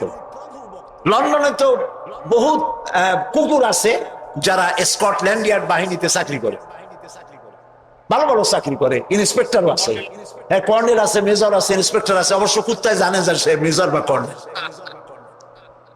এবং এরা দারুণ হুকুম পালন করে। চোরের ছবিটা দেখায় দেবে আর তার ব্যবহৃত কাপড়টা শুকায় দেবে, বাস শেষ কাজ। যেখানে পাবে সেখানে ধরবে। $1 কোটি বা পাউন্ডও যদি দেয় কুত্তায় ছাড়বে না। সাংঘাতিক অফিসারেরা। কথা বুঝতে পেরেছেন? তো অনেকে কুত্তা পোষে। এখন কুত্তা পুষেছে, মাহফিলে আসছে একটা লোক, রাত 2:30, 2টা বা 11টার সময় বাড়ি ফিরেছে। কুত্তা টের পাইছে, অন্ধকার রাত, কে যেন আসতেছে। কুত্তা তার ভাষায় বলেছে হল্ট। এখন বাড়িওয়ালা বলছে এই ডব্লু, আদর করে নাম রাখছে কুত্তার ডব্লু। একটা ধমক দিল, কুত্তায় গলার আওয়াজ শুনে বুঝে ফেলেছে। কিন্তু কুত্তায় গলার আওয়াজ বোঝে না। কুত্তা তো ভালো গরুতেও বুঝে। আপনি আপনার গরুরে ডাক দেন অন্ধকারে, গরু আপনার ডাকের সাড়া দেবে, কাছে আসবে। আসেন এরকম? অন্ধকারে গিয়ে গরুর ডাক দিলে বাড়িওয়ালার ডাকে গরু সাড়া দিয়ে আসে না? বিল দিয়ে আসে না? কুত্তায় থেমে গেল, বুঝতে পারলো এ তো আমার মালিক, আমি তো ভুল করছি। যখন মালিক কাছে আসলো, কুত্তায় লেজ লড়াইয়া গাছ সাথে মিশে মিশে লেজ লড়াইতে লাগলো। তার ভাষায় সে বলতে লাগলো আই এম এক্সট্রিমলি সরি। ও গ্রিন সিগন্যাল, লেজ নাড়াইয়া গ্রিন সিগন্যাল দিয়ে দিল, হুজুর আপনি যাইতে পারেন, স্যার আপনার জন্য দরজা খোলা। কিন্তু এইখানে যদি চোর হইতো আর ডাকাইত হইতো আর যত বলতো ডবলু থাম, তাহলে সে কি থামতো? গর্দানে কামড়াইতো, না হয় ঠ্যাঙ্গে কামড়াইয়া ঠ্যাং ঠং ভেঙে দিত, ঠিক কিনা? তাহলে বোঝা গেল কুত্তায় মালিকও চেনে, শত্রুও চেনে। আল্লাহ কয় উলাইকা কাল আনাম, এগুলো জানোয়ারের চাইতে খারাপ, বালহুম আদাল। এই জন্য খারাপ। কুত্তায় তো মালিক চিনলো, দুশ্মনও চিনলো, বন্ধুও চিনলো। এই মানুষগুলি আল্লাহকে চিনলো না, প্রভুকে, মালিককে চিনলো না, তাকে অস্বীকার করলো। কুত্তার চাইতেও নিকৃষ্ট। প্রিয় ভাই সব, মানুষের এই তিন প্রকারের দিল, সুস্থ দিল, অসুস্থ দিল, আরেকটি হলো কি দিল?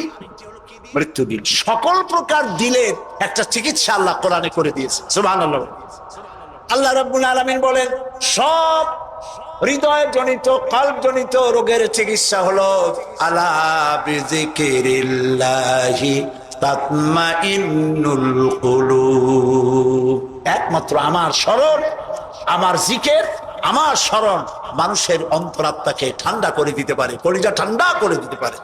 আমার স্মরণে, আমার জিকিরে, আমার পথ অনুসরণে। প্রিয় ভাই সব, হযরত লোকমান তিনি বলছেন, আল্লাহ তাআলা বলছেন, আমি তাকে কি দিয়েছিলাম? জ্ঞান দান করেছিলাম। সেই জ্ঞানের ভিত্তিতে জ্ঞান দিয়েছিলাম এই জন্য যেন তিনি আমার শুকর আদায় করে। হযরত লোকমান আল্লাহর দেওয়া জ্ঞান দিয়ে শুকর আদায় করলেন এইভাবে যে তিনি আল্লাহর গুণগান, আল্লাহর তাওহীদের প্রচার শুরু করে দিলেন। সুবহানাল্লাহ। আল্লাহ তাআলা বলছেন, ওমান ইয়াশকুর, যে ব্যক্তি কৃতজ্ঞতা স্বীকার করে তা তার নিজের জন্য, আর যে করে না সে তার নিজের ক্ষতিই করে। এই যে আমরা মাগরিবের নামাজ পড়লাম, এই নামাজ পড়ছি কার জন্য? বলেন সবাই। উপকার হবে কার? উপকার হবে আমার। এই যে মাঝে মধ্যে আপনারা আলহামদুলিল্লাহ বলেন, সুবহানাল্লাহ বলেন, এতে উপকার কি আল্লাহ না আমার? বলেন সবাই। তামাম পৃথিবীর। এটা এই জন্য যে আল্লাহ তাআলা বিরাটত্ব খুব লক্ষ্য করুন। আল্লাহ তাআলা বিরাটত্ব, মহানত্ব, শ্রেষ্ঠত্ব এবং মর্যাদার যে স্তরে আল্লাহ তাআলা আছেন, আমরা শুকর করে, প্রশংসা করে, সেজদা করে সেই স্তর থেকে 1 ডিগ্রি উপরে উঠাইতে পারবো না। এবং যেখানে তার মর্যাদা আছে, সারা পৃথিবীর সব মানুষ যদি আল্লাহকে অস্বীকার করে, ওই স্তর থেকে 1 ডিগ্রি নিচে নামানো যাবে অসম্ভব। এই জন্য কৃতজ্ঞতা যে প্রকাশ করে সে আল্লাহর জন্যই করে। আমরা যদি আল্লাহর জিকির আজগার না করি, আল্লাহর ক্ষমতা শেষ নাকি? বলেন। আল্লাহ রাব্বুল আলামিন বলেন, ইউসাব্বিহু লিল্লাহি মা ফিস সামাওয়াতি ওয়া মা ফিল আরদ। আকাশে যা কিছু আছে, জমিনে যা কিছু আছে, এর মাঝখানে যা কিছু আছে, সব আমার জিকির করছে, আমার তাসবিহ পড়ছে। আপনারা বসন্তকালে গাছের ডালে শোনেন কোকিল পাখি কুহু কুহু করে ডাকতেছে। আল্লাহ রাব্বুল আলামিন বলেন, ওয়ালাকিন লা তাফকাহুনা তাসবিহাহুম। তোমরা ওদের তাসবিহ বোঝো না, তোমরা শোনো কুহু কুহু, আসলে সে ডাকে আল্লাহু আল্লাহু। বউ কথা ক আছেন একটা পাখি, মমনসাইতে নাই, আছে? ছোটবেলা থেকে শুনতেছি বউ কথা ক, বউ কথা ক। ওর বউ এত অভিমান করলো কেন? কথা মোটে কয়ই না। আসলে বউ কথা ক আমরা শুনি, আর আল্লাহ বলছেন, ওয়ালাকিন লা তাফকাহুনা তাসবিহাহুম। ওরা আমার জিকির করছে, তোমরা বোঝো না। মানুষও বুঝবে কেন? মানুষ তো আন্দাজে যা শোনে, শব্দের সাথে আপনি যা মিলাবেন তাই কিন্তু হয় ভাই। যেমন ট্রেন ছাড়ছে, ট্রেন যখন ছাড়লো তো প্রাথমিক আওয়াজ শোনা যায় যাচ্ছি যাব, যাচ্ছি যাব। যখন জোরে চলে তখন শোনা যায় যাচ্ছি যাব, যাচ্ছি যাব, এরকম শোনা যায়, ঠিক না? শব্দের সাথে এরকম যা মিলাবেন তাই হবে। মৃত্যু দিল কি? মৃত্যু দিল সম্পর্কে আল্লাহ বলছেন,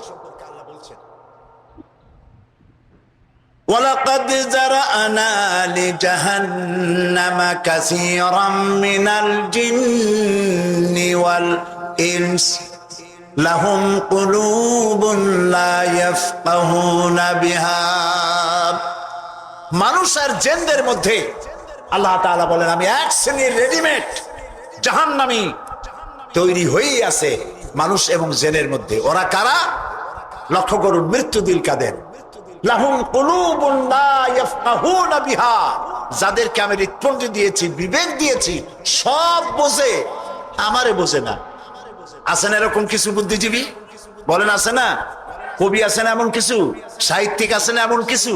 নারীর সৌন্দর্য, নারীর রূপের সৌন্দর্যের ব্যাপারে কবিতা লিখতে লিখতে কলমের কালি শেষ হয়ে যায়, কিন্তু এই সৌন্দর্য কে দিলেন তার চিনতেই পারলো না। ফুলের ব্যাপারে গান লেখে, কবিতা লেখে, ফুলের রং, ফুলের গন্ধ।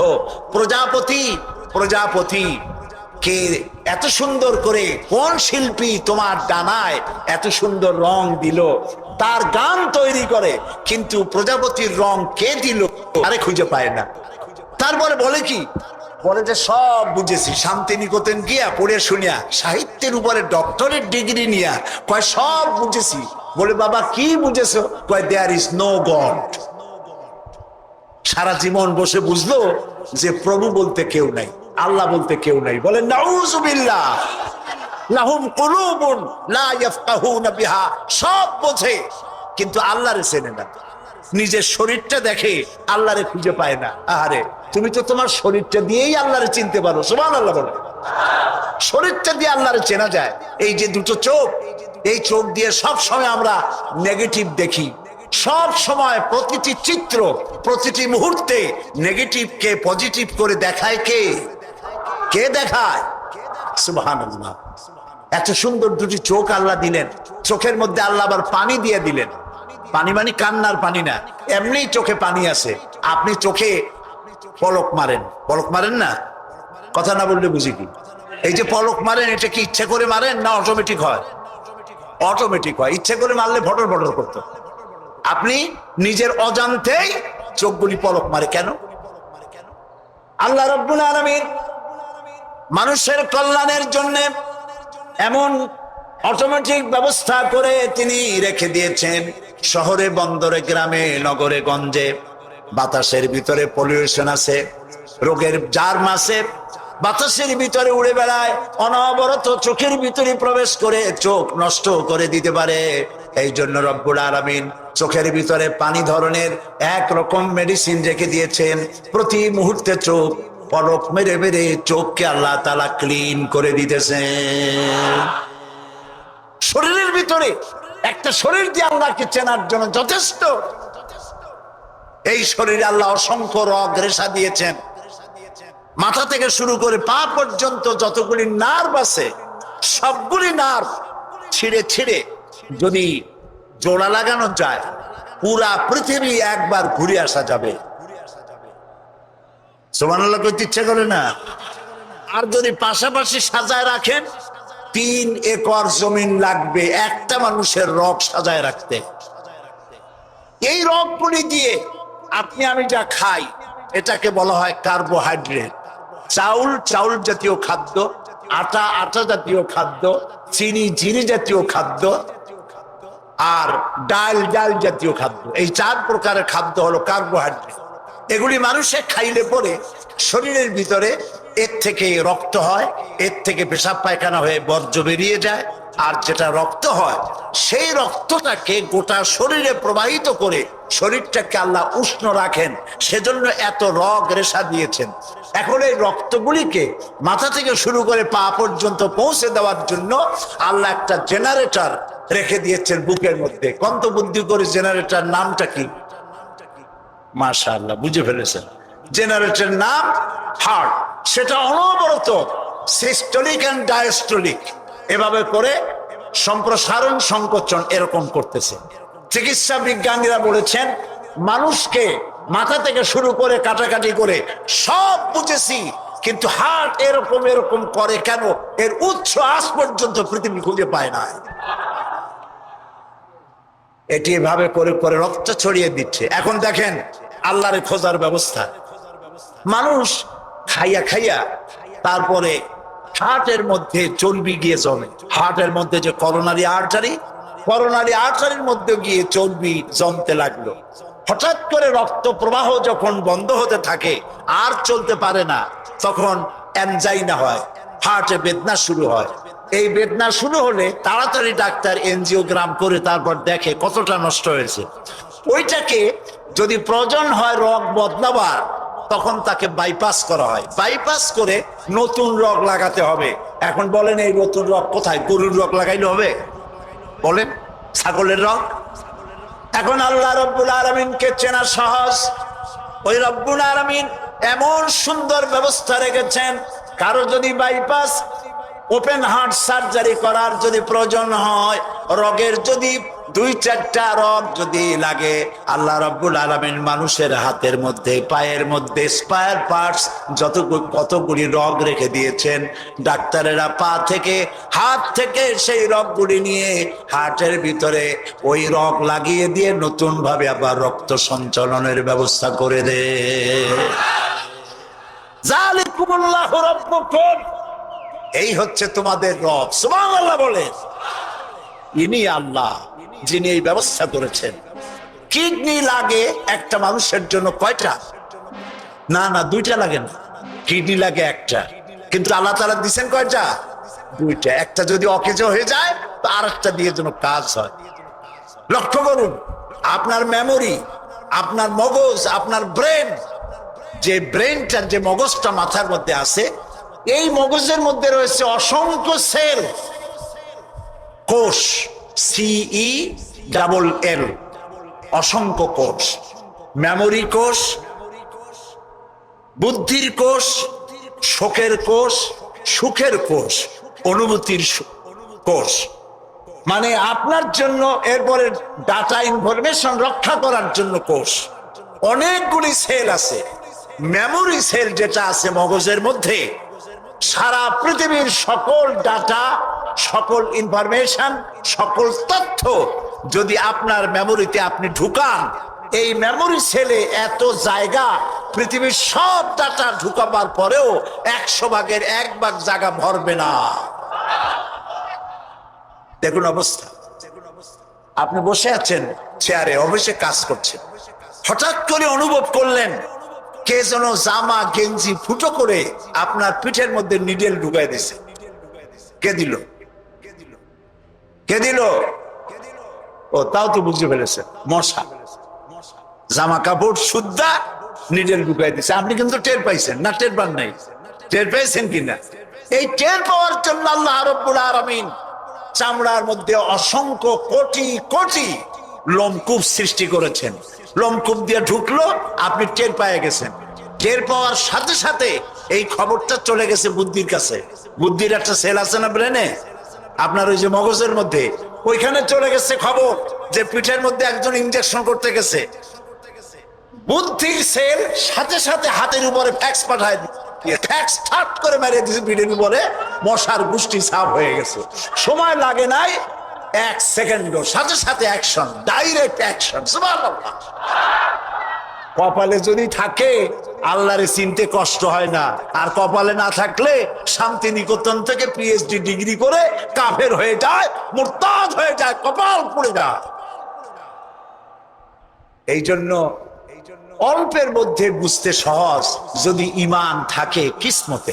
প্রিয় ভাই সব, আল্লাহ রাব্বুল আলামিন বলছেন লাহুম কুলুবুন লা ইয়াফকাহুনা বিহা, তাদেরকে হৃদয় দিয়েছি, তাদেরকে বিবেক দিয়েছি, সব বুঝলো, আমারে বুঝলো না। তাদের আমি কান দিছি, সব শুনলো, কিন্তু আমার কথা, হকের দাওয়াত শুনলো না। চোখ দিলাম, সব দেখলো, কিন্তু সবকিছু দেখে আমারে খুঁজে পাইলো না। এদের অবস্থাটা কি? আল্লাহ রাব্বুল আলামিন বলেন উলাইকা কাল্লানাম, এরা চতুষ্পদ জানোয়ারের মতো। আল্লাহ বলেন না, তাতেও হয় না, বালহুম আদাল, এরা জানোয়ারের চাইতেও নিকৃষ্ট। বলেন নাউজুবিল্লাহ। জানোয়ারের চাইতেও নিকৃষ্ট। এই মাত্র 50-60 বছর আগের কথা হবে। প্রশান্ত মহাসাগর, প্যাসিফিক ওশান, প্রশান্ত মহাসাগরের ভিতর একটি নদী আবিষ্কার হয়েছে। এই নদীটা 400 কিলোমিটার লম্বা আর 150 কিলোমিটার চওড়া। সমুদ্রের মধ্যে নদী, তার মানে কি? তার মানে হচ্ছে সমুদ্রের পানি কি নোনা না মিঠা? বলেন সবাই, নোনা পানি। ওই এলাকার পানিগুলি আল্লাহ বানাইছেন মিষ্টি।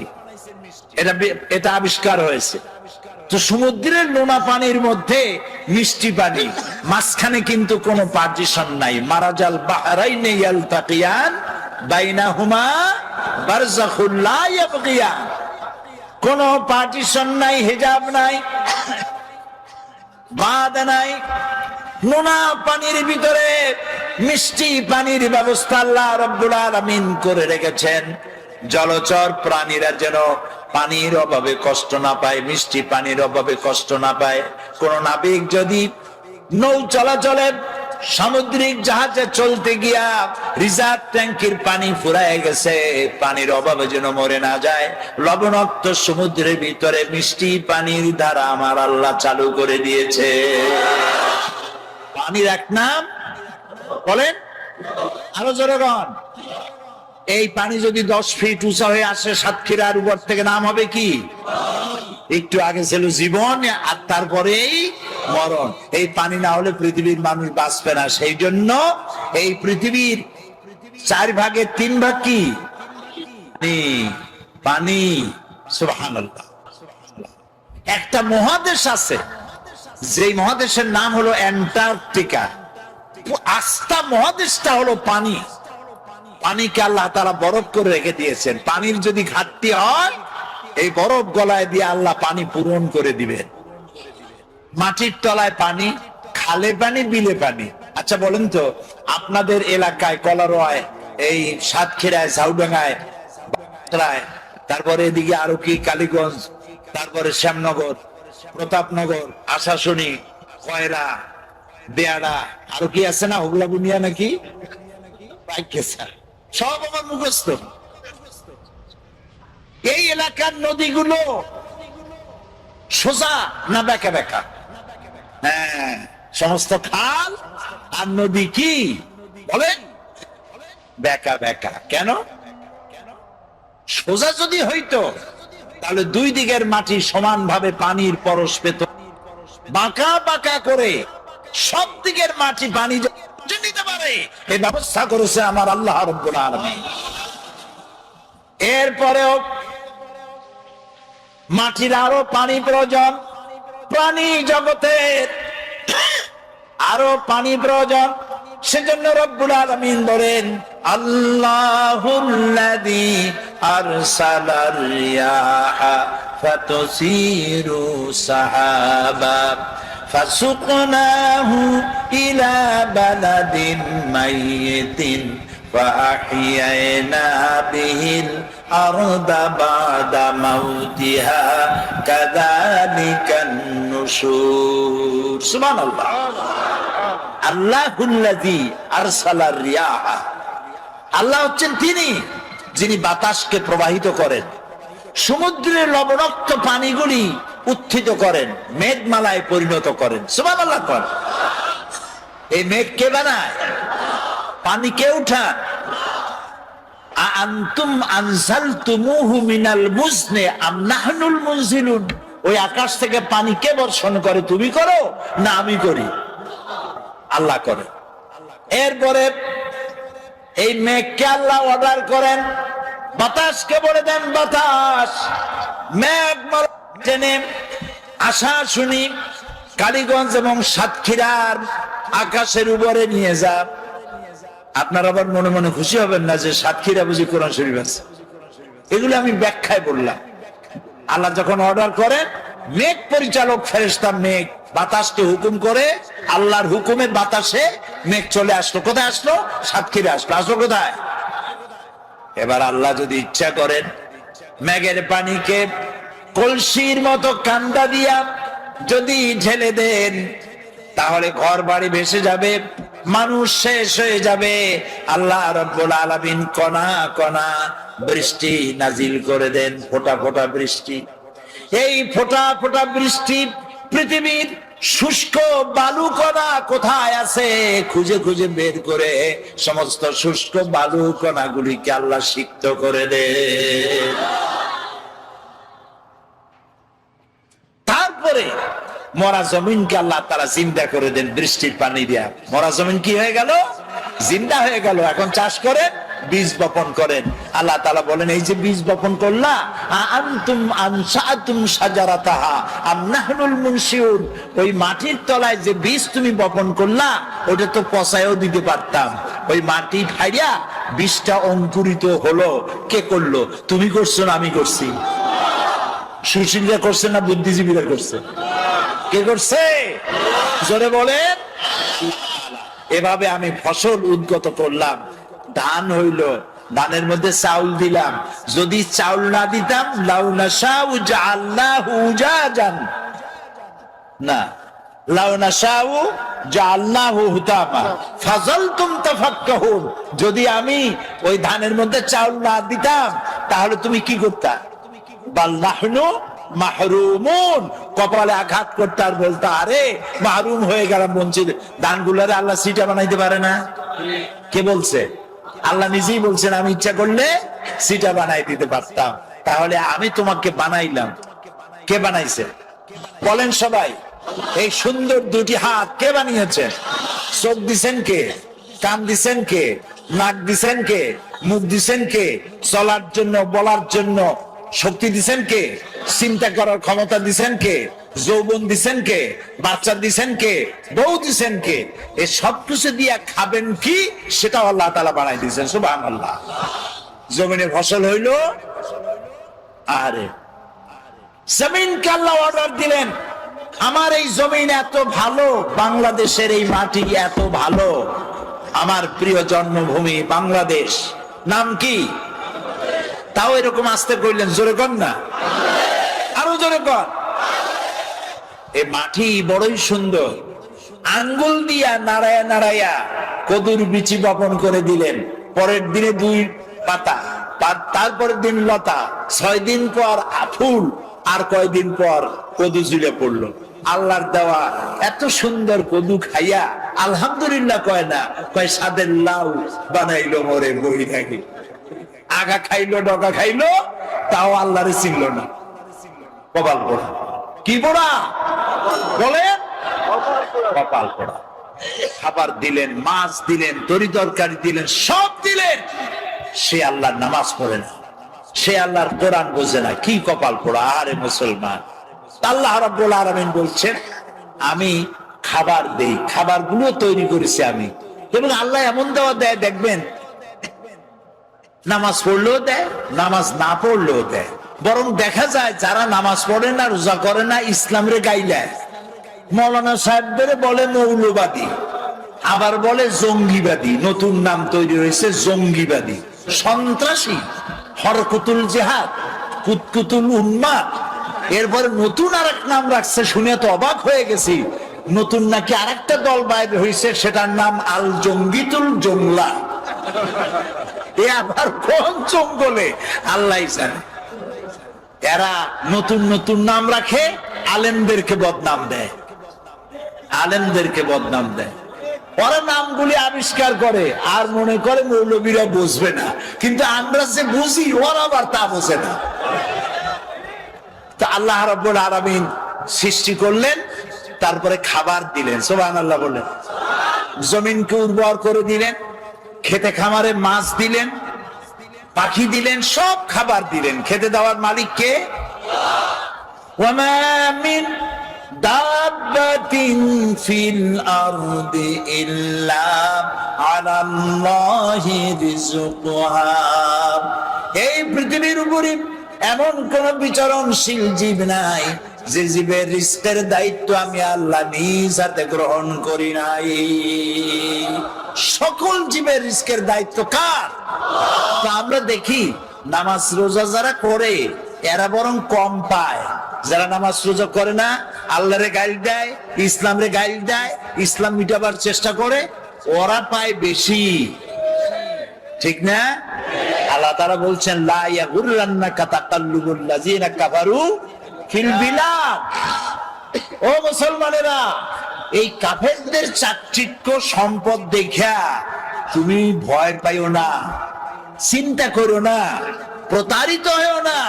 মাতাউন কালিল, সামান্য কিছু সময়ের জন্য আমি ওদের দিছি। সুম্মা মাওয়াহুম জাহান্নাম, এরপরে ঠিকানা হবে কোথায়? ওয়াবিসাল মাসির। আরে হায় হায়, দুনিয়ায় দুনিয়া কা মজা লে লো, দুনিয়া তোমারি হ্যায়। দুনিয়ার মজা লোটার জন্য খুব লুটপাট করো, তারপরে সময় আসবে যখন বলবা আমার স্বাদ না মিটিল, আশা না ফুরিল। তারপরে কি?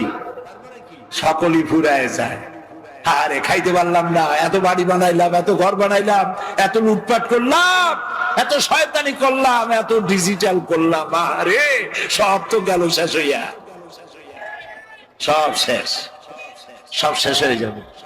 আল্লাহ রাব্বুল আলামিন খেতে দেন, পড়তে দেন, আর আল্লাহ মানুষকে ক্ষমতা দিয়ে বলেন লিনানজুরা কাইফা তা'মালুন, ক্ষমতা দেই আর তাকায় থাকি তোমার আমলটা কেমন হয়। সুবহানাল্লাহ বলেন, সুবহানাল্লাহ।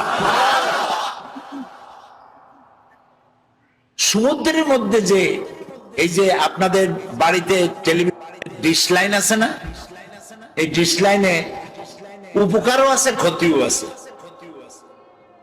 এত সব বাজে ছবি আসে, এগুলি বন্ধ করা ভালো, কন্ট্রোল করা ভালো। কিন্তু ভালো ভালো ছবিও আছে, যেমন ন্যাশনাল জিওগ্রাফি একটা চ্যানেল আছে, ডিসকভারি একটা চ্যানেল আছে, এনিম্যাল প্ল্যানেট একটা, এনিম্যাল প্ল্যানেট একটা চ্যানেল আছে, আছে না? এই চ্যানেলগুলি আমি মাঝে মধ্যে দেখি। সমুদ্রের ভিতরে সব থেকে বড় জলচর প্রাণীর নাম কি? তিমি। নীল প্রজাতির তিমি যেটা, সেটার ওজন 5000 টন পর্যন্ত হয়। একটা মাছের ওজন 5000 টন পর্যন্ত। ওটা যে বাচ্চা দেয়, তিমিতে ডিম পারে না, কি দেয়? বাচ্চা দেয়। তো মাছ যেমন, বাচ্চাও তো তেমন। বাচ্চাটা পৃথিবীতে যেদিন আসে সেদিন থেকে শুরু করে প্রত্যেক দিন তার দুধ লাগে 50 থেকে 60 মণ। কোন গভর্নমেন্ট খাওয়ায়? আরে বলো, কোন গভর্নমেন্ট খাওয়ায়? নাম কি তার? চিৎকার দিয়া বলো। আল্লাহ তাআলা খাওয়ায়। সুবহানাল্লাহ, সুবহানাল্লাহ। খাবারের দাবিতে সুন্দরবন থেকে রয়্যাল বেঙ্গল টাইগার খাবার না পাইয়া নিজেরা কামড়া কামড়ি করে 500 বাঘ না খাইয়া মারা গেছে। এরকম কোন খবর পত্রিকায় ছাপা হয়েছে? পত্রিকার তবাব নাই।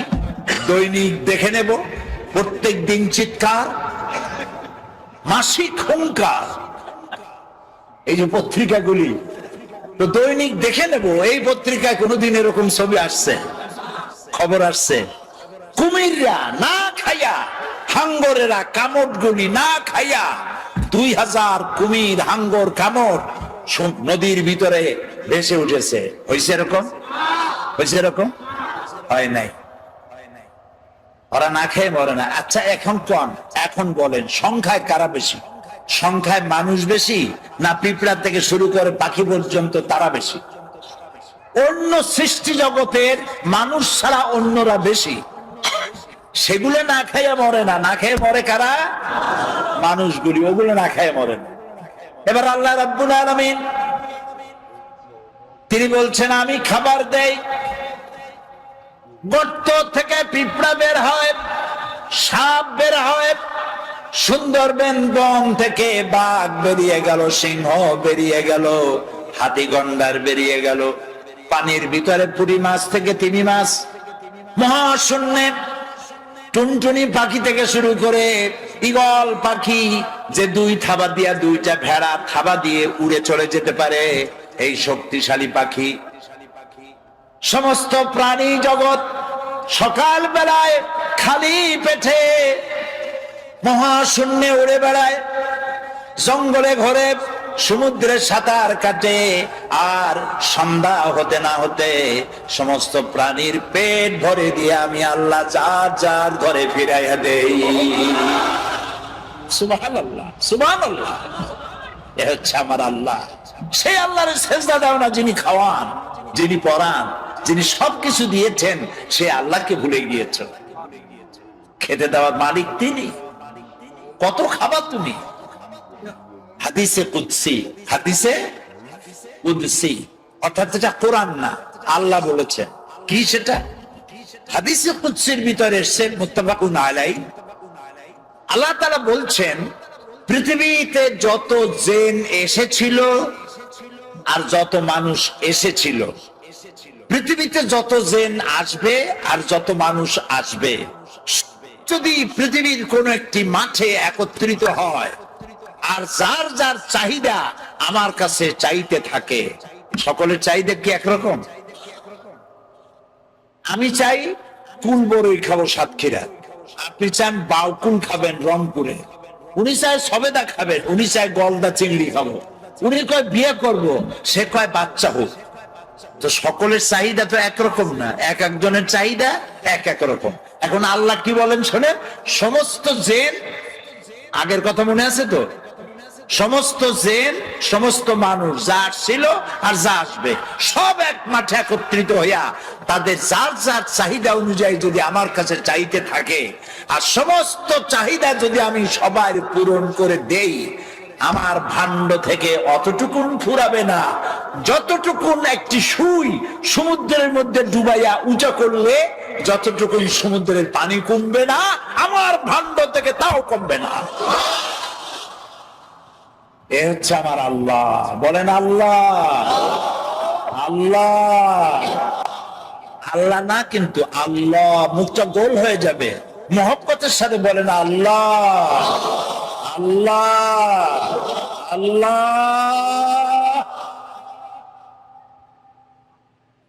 অন্তরের অন্তঃস্থল থেকে, মনের মণিকোঠা থেকে একবার যদি কোনো বান্দা ডাক দেয় আল্লাহ, আল্লাহ রাব্বুল আলামিন 70 বার সাড়া দিয়ে বলেন বান্দা কি চাও, আমি হাজির।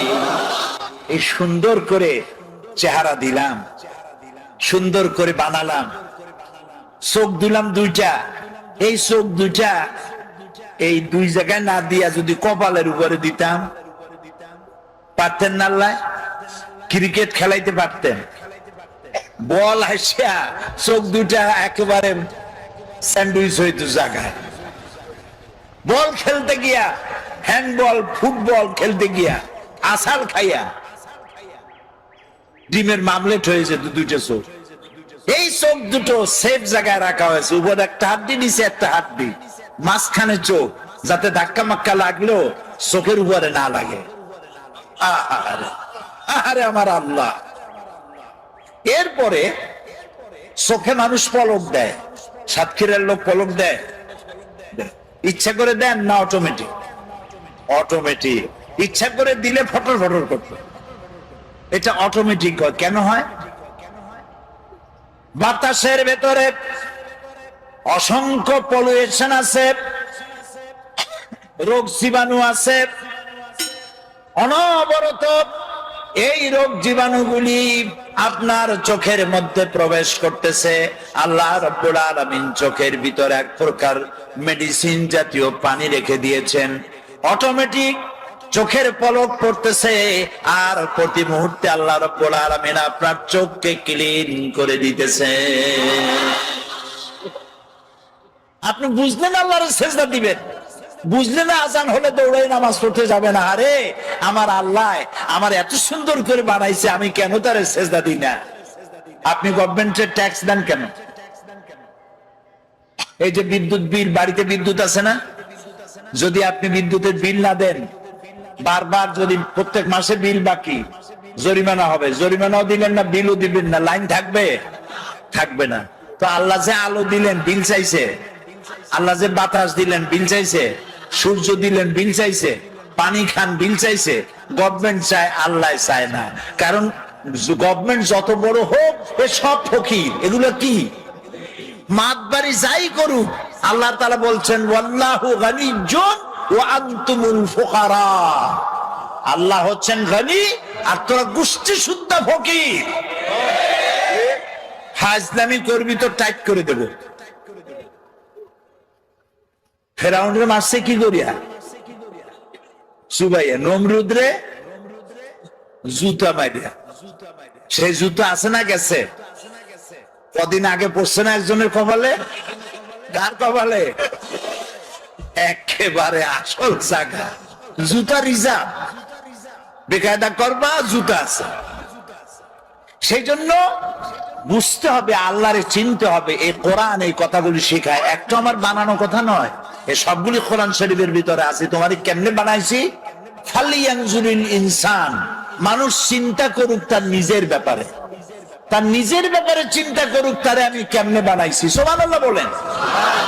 আপনার পা থেকে শুরু করে মাথা পর্যন্ত যে নার্ভ সিস্টেম, রগের যে সিস্টেমটা আছে, শরীরের সমস্ত রগগুলি যদি ছিঁড়া পাশাপাশি সাজানো যায়, 3 একর জমিন লাগবে সাজায় রাখতে। একটা মানুষের শরীরে এত রগ আছে। এই রগগুলি কেন? আপনি যা খান সমস্ত খাবারগুলিকে কার্বোহাইড্রেট বলা হয়। কার্বোহাইড্রেট, আর কার্বোহাইড্রেট হলো ডাল, ডাল জাতীয় খাদ্য, আটা, আটা জাতীয় খাদ্য, চিনি, চিনি জাতীয় খাদ্য, চাউল, চাউল জাতীয় খাদ্য। এই খাদ্যগুলি আপনি খেলে পরে এ দিয়ে পেশাব হয়, পায়খানা হয়, আর রক্ত হয়। রক্তগুলি কেন? শরীরকে তরতাজা রাখার জন্য, শরীরকে উষ্ণ রাখার জন্য, কার্যক্ষম করে রাখার জন্য। এখন রক্ত শরীরের যে এলাকায় যাবে না সেটা প্যারালাইজড হয়ে যাবে।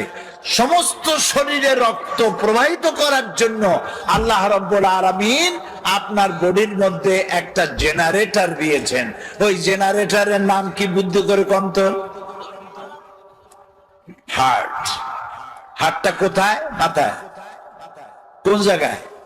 এই যে এইখানে। এই হার্ট অনবরত পাঞ্চিং হচ্ছে, সিস্টোলিক এন্ড ডায়াস্টোলিক। এটা এরকম করতেছে, দেখতেছেন আমার হাত এরকম করতেছে। তো এরকম করতে করতে এরকম করে যদি আর না ছাড়লো তাহলে বলা হলো হার্ট অ্যাটাক করেছে, লোকটা হার্ট অ্যাটাক করে মারা গেছে। আর যখন হসপিটালে থাকে তখন বলে, এটা সাধারণ লোকের ব্যাপারে বলে না, নেতাদের ব্যাপারে বলে, অমুক নেতা হসপিটালে মৃত্যুর সঙ্গে পাঞ্জা লড়িতেছেন। কত বড় বীর, মৃত্যুর সাথে পাঞ্জা লড়ে। ছাগল কি আর গায়ে লেখা থাকে? আরে বাবা, আজরাইলকে, মালাকুল মউতকে যখন মানুষ দেখবে, দেখার সাথে সাথে তার এত বড় পিপাসা হবে, তার মনে হবে 7টা সমুদ্রের সব পানি খেলেও আমার পিপাসা মিটবে না। মালাকুল মউতকে দেখলে এমন অবস্থা হবে, সেই মউতের সাথে পাঞ্জা লড়বা তুমি। কুজাও চাই শীতে শুইতে। তো হার্ট এ পাঞ্চিং করছে, রক্তগুলো টানতেছে, ছড়িয়ে দিচ্ছে, মাথা থেকে বলে পা পর্যন্ত ছড়িয়ে দিচ্ছে। এখন চিকিৎসা বিজ্ঞানী যারা, তারা কিন্তু নাস্তিক হয় না। আমার বয়স তো কম হলো না, আল্লাহ তাআলা তার এই কোরআনের খেদমত করার সুযোগ দিয়েছেন অর্ধ শতাব্দী, 50 বছর কোরআনের কারিমের খেদমত করেছি। আল্লাহ তৌফিক দিয়েছেন বাংলাদেশ থেকে উত্তর গোলার্ধ থেকে দক্ষিণ গোলার্ধ পর্যন্ত পৃথিবীর 4-5টি মহাদেশের অন্তত 50টিরও বেশি দেশ সফরের তৌফিক আল্লাহ দিয়েছেন। এবং এই কোরআনের ব্যাখ্যা বলার কারণে এ পর্যন্ত আমার মতো আল্লাহ তাআলা ছোট্ট গোলামের কাছে অমুসলিমরা যা ইসলাম কবুল করেছে তাদের সংখ্যা 600 ছাড়াই গেছে। আন্দাজে হয় নাই, কোরআনের ব্যাখ্যার কারণে হয়েছে। গল্প গুজব দিয়া, কাহিনী কেচ্ছা দিয়া কান্দাইয়া হয় নাই। কানছে তো আল্লাহর মহব্বতে, কানছে আল্লাহর ভয়তে, কানছে জাহান্নামের ভয়তে, কানছে আল্লাহ করেছেন মেহেরবানি, আমি করেছি না ফরমানি। এই অপরাধের ভিত্তিতে মানুষ কেঁদেছে, আমিও কেঁদেছি, জনগণও কেঁদেছে। তো আল্লাহ তাআলা বলছেন, দেখো এখানে একটা হার্ট আছে, কাল্ব। এটার নাম কি? কাল্ব, হৃৎপিণ্ড। এই হৃৎপিণ্ডটা এটা পাঞ্চিং করছে, ওর মধ্যে মোটা মোটা এইরকম কতগুলি তার আছে। এগুলোকে চিকিৎসা বিজ্ঞানীদের ভাষায় বলা হয় আর্টারি। এই তার এরকম মোটা তার আছে। তা আমি বলতেছিলাম, দর্শন যারা পড়ে এবং পড়ায় এরা নাস্তিক হয়, সাহিত্য যারা পড়ে আর পড়ায় এরা নাস্তিক হয়। বেশিরভাগ, সব নাস্তিক হয় আমি তা বলবো না, কিন্তু চিকিৎসা বিজ্ঞানীরা আর এমনি জেনারেল সায়েন্টিস্ট যারা, তারা নাস্তিক হয় খুব কম। কারণ তারা গভীরে যায়, মানুষের শরীরের তার গঠন প্রকৃতি, গোটা বিশ্ব পরিমণ্ডল, নবমণ্ডল, ভূমণ্ডল ইত্যাদি দেখে ওদের মাথায় চিন্তা হয় নিশ্চয়ই এর পেছনে কোনো কারিগর আছে। কিন্তু সেই কারিগর কে, যিনি বুঝতে পারেন তিনি তো পড়েন লা ইলাহা ইল্লাল্লাহ, আর যিনি বুঝতে পারেন না তিনি অন্তত স্বীকার করেন কেউ না কেউ আছে। সুবহানাল্লাহ বলি। আচ্ছা, এই যে রগগুলো কোথায় আছে? রগগুলো কলিজার মধ্যে, মোটা মোটা রগ। আপনি যখন এই যে যারা অফিসার আছেন, সব অফিসার না, কিছু অফিসার আছে ঘুষ খায়, আছে না? এই নির্বাচনের সময় দেখছি লোকেরা টাকা নেয়। তা আমি জিজ্ঞেস করছি, ভাই এই যে টাকা নেও তোমরা, ভোট তো তোমার ভোট, তুমি দু কথা টাকা নেও কেন? কই হুজুর, টাকা বড় ভিটামিন যুক্ত জিনিস। এই যে ভিটামিন যুক্ত জিনিসগুলো নিল, ঘুষ খাইলো, পাঙ্গাস কিনলো, বড় বড় পাঙ্গাসের পেটি, ছাগলের চর্বি, গরুর চর্বি, যা খাইলেন এ সবগুলি রক্তের ভেতরে গিয়া ঢুকলো। কলিজার ভিতরে যে আর্টারি আছে এরকম ছিদ্র, ওর মধ্যে ঢুকলো, ঢুকে দেওয়ালে চর্বি লাগতে থাকলো, লাগতে লাগতে এখন রক্ত পাস হওয়ার মতো নাই, এটা শুকাইতে শুকাইতে এরকম হয়ে গেছে। তখন অ্যানজাইনা শুরু হয়, বেদনা শুরু হয় হার্টের মধ্যে। কি হয়? বেদনা। এটাকে চিকিৎসার ভাষায় বলা হয় অ্যানজাইনা হয়েছে। তখন তাকে এনজিওগ্রাম করতে হয়। এনজিওগ্রাম করে দেখা গেল যে তার দুইটা অথবা আর্টারি ব্লক হয়ে আছে 90% or 75% or 80% or 100%। এখন এই লোকটাকে বাঁচাতে হবে। কেমনে বাঁচাবেন? বাইপাস অপারেশন করবে, শীত করে ভালাইয়া বুকটারে ভাড়বে, হারিয়ে কলজাটারে বাইর করবে, কলজা বাইর করিয়া ওইখানে আর একটা তার লাগাবে। মরে যাওয়া তারটা বাদ দিয়ে নতুন তার লাগাতে হবে। সেই তার পাবে কোথায়? ছাগলের তারে হবে, গরুর তারে হবে। এবার দেখুন কোরআন, আল্লাহ রাব্বুল আলামিন মানুষের শরীরের ভেতরে, হাতের ভিতরে, রানের ভিতরে, হাঁটুর নিচে এমন কিছু পার্টস রেখে দিয়েছেন, স্পায়ার পার্টস হিসাবে এমন কিছু রগ রেখে দিয়েছেন যে রগগুলি অন্য কোনো কাজে লাগে না। চিকিৎসকগণ সেই রগগুলি কেটে নিয়ে হার্টের বাদ পড়া রক্তরে বাদ দিয়ে নতুন করে হাতের থেকে রগ নিয়ে আবার রক্ত চলাচল করে মানুষটার জীবন আবার ফিরে পেয়ে যায়। এই হচ্ছে আমার আল্লাহ তাআলা। সুবহানাল্লাহ। এই হচ্ছে আমার আল্লাহ তাআলা। কিডনি লাগবে দুইটা, একটা আল্লাহ দিয়েছেন কয়টা? দুইটা। চোখ একটা হলেও সারত, কিন্তু আল্লাহ দিছে কয়টা? দুইটা। শোনার জন্য কান কয়টা? দুইটা। এই কান যদি গাধার মতো লম্বা হইতো, পুলিশের হাতে পাইলে টানতে টানতে নিয়ে যেত। শোনার কামও হবে আর দেখার সৌন্দর্য হবে। সুবহানাল্লাহ কবেন না? আহারে, আল্লাহ তাআলা বলছেন ফি আইয়ি সূরাতিন মা শা রাক্কাবা, কি সুন্দর করে তোমারে বানাইছি, একটু তাকায় দেখো। আরে হাতের চামড়া, পায়ের চামড়া দেখো, বুকের চামড়া, পিঠের চামড়া দেখো। পায়ের উপরের চামড়া একরকম, পায়ের তালুর চামড়া আর এক রকম। পায়ের উপরে, পাতার উপরে যে চামড়াটা, ওই রকম চামড়া যদি হতো পায়ের তলে, প্রত্যেক দিন জুতায় হাফসুল করে যেরকম, ওই রকম হাফসুল করা লাগলো পায়ে। হাতের তালুর চামড়া, পিঠের চামড়া, বুকের চামড়া, পিঠের চামড়া একরকম না। সুবহানাল্লাহ বলবেন না? তারপরে নাকটা একদম মুখের কাছে রাখা হয়েছে, যাতে করে আপনি খাবার দিলে আপনি বুঝেন। হোটেলে খাইতে গেছেন, নাম করা হোটেল, হোটেল আল হায়াত, কিন্তু মৌতের ব্যবস্থা আছে ওখানে। হোটেলের নাম হোটেল আল হায়াত। সেখানে 5 দিনের পচা ইলিশ, খাসির গোশতের নামে পাতিশিয়ালের গোশত। এখন খাইতে গেলে নাক একদম মুখের কাছে, নাক সার্টিফাই করবে, নাক বলে দেবে বেটা খাস না, 5 দিনের পচা ইলিশ।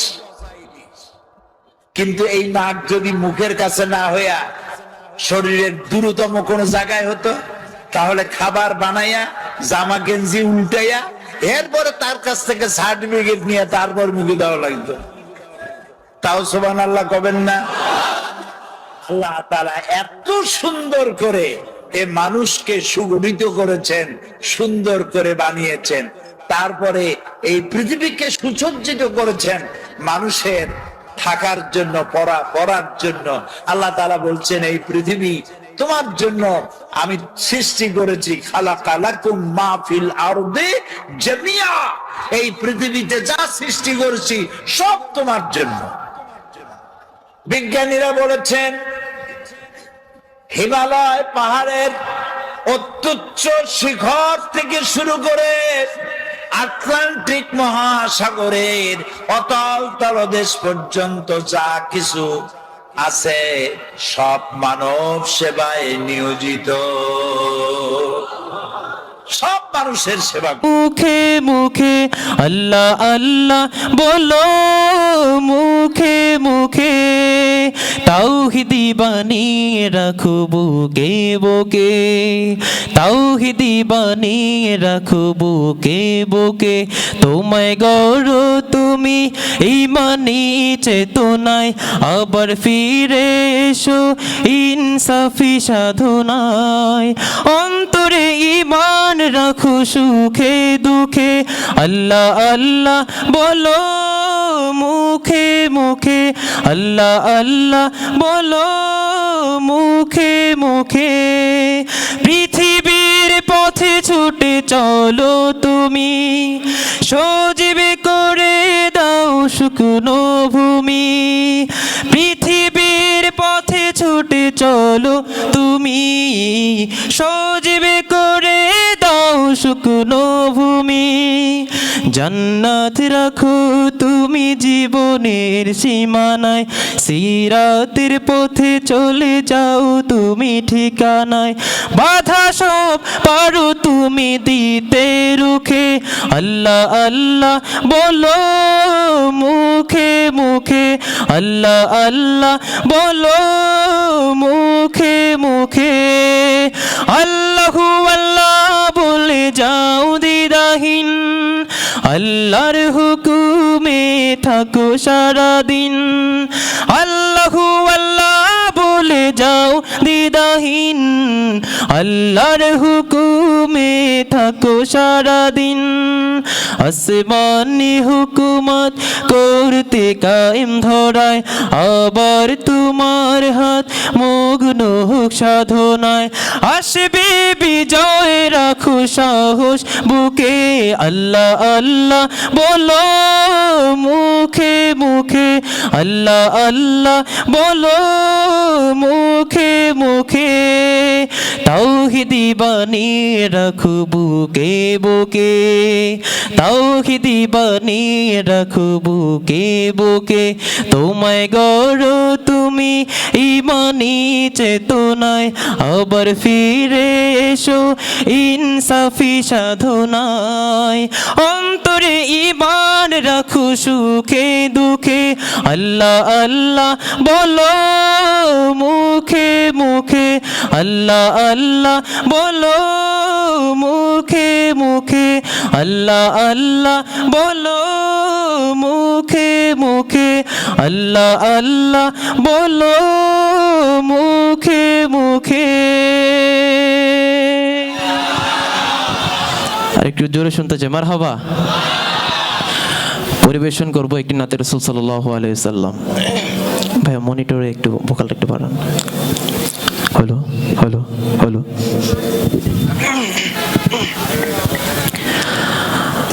এত ভালো লাগে আমার প্রিয় নবীর নাম,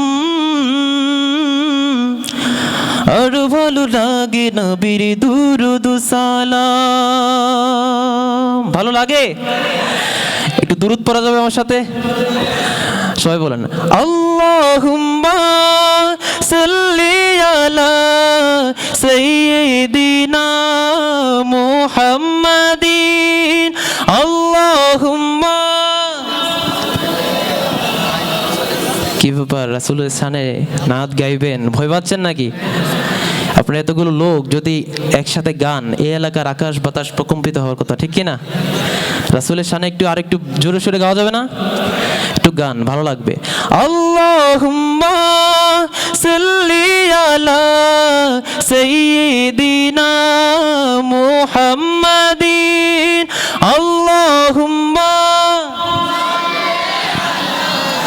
সাইয়্যিদিনা মুহাম্মাদিন। এত ভালো লাগে আমার প্রিয় নবীর নাম, আর ভালো লাগে নবীর দুরূদ সালাম, আর ভালো লাগে নবীর দুরূদ সালাম। দুরূদ সালাম, দুরূদ সালাম, দুরূদ সালাম, দুরূদ সালাম। আল্লাহুম্মা সাল্লি আলা সাইয়্যিদিনা মুহাম্মাদিন। আল্লাহুম্মা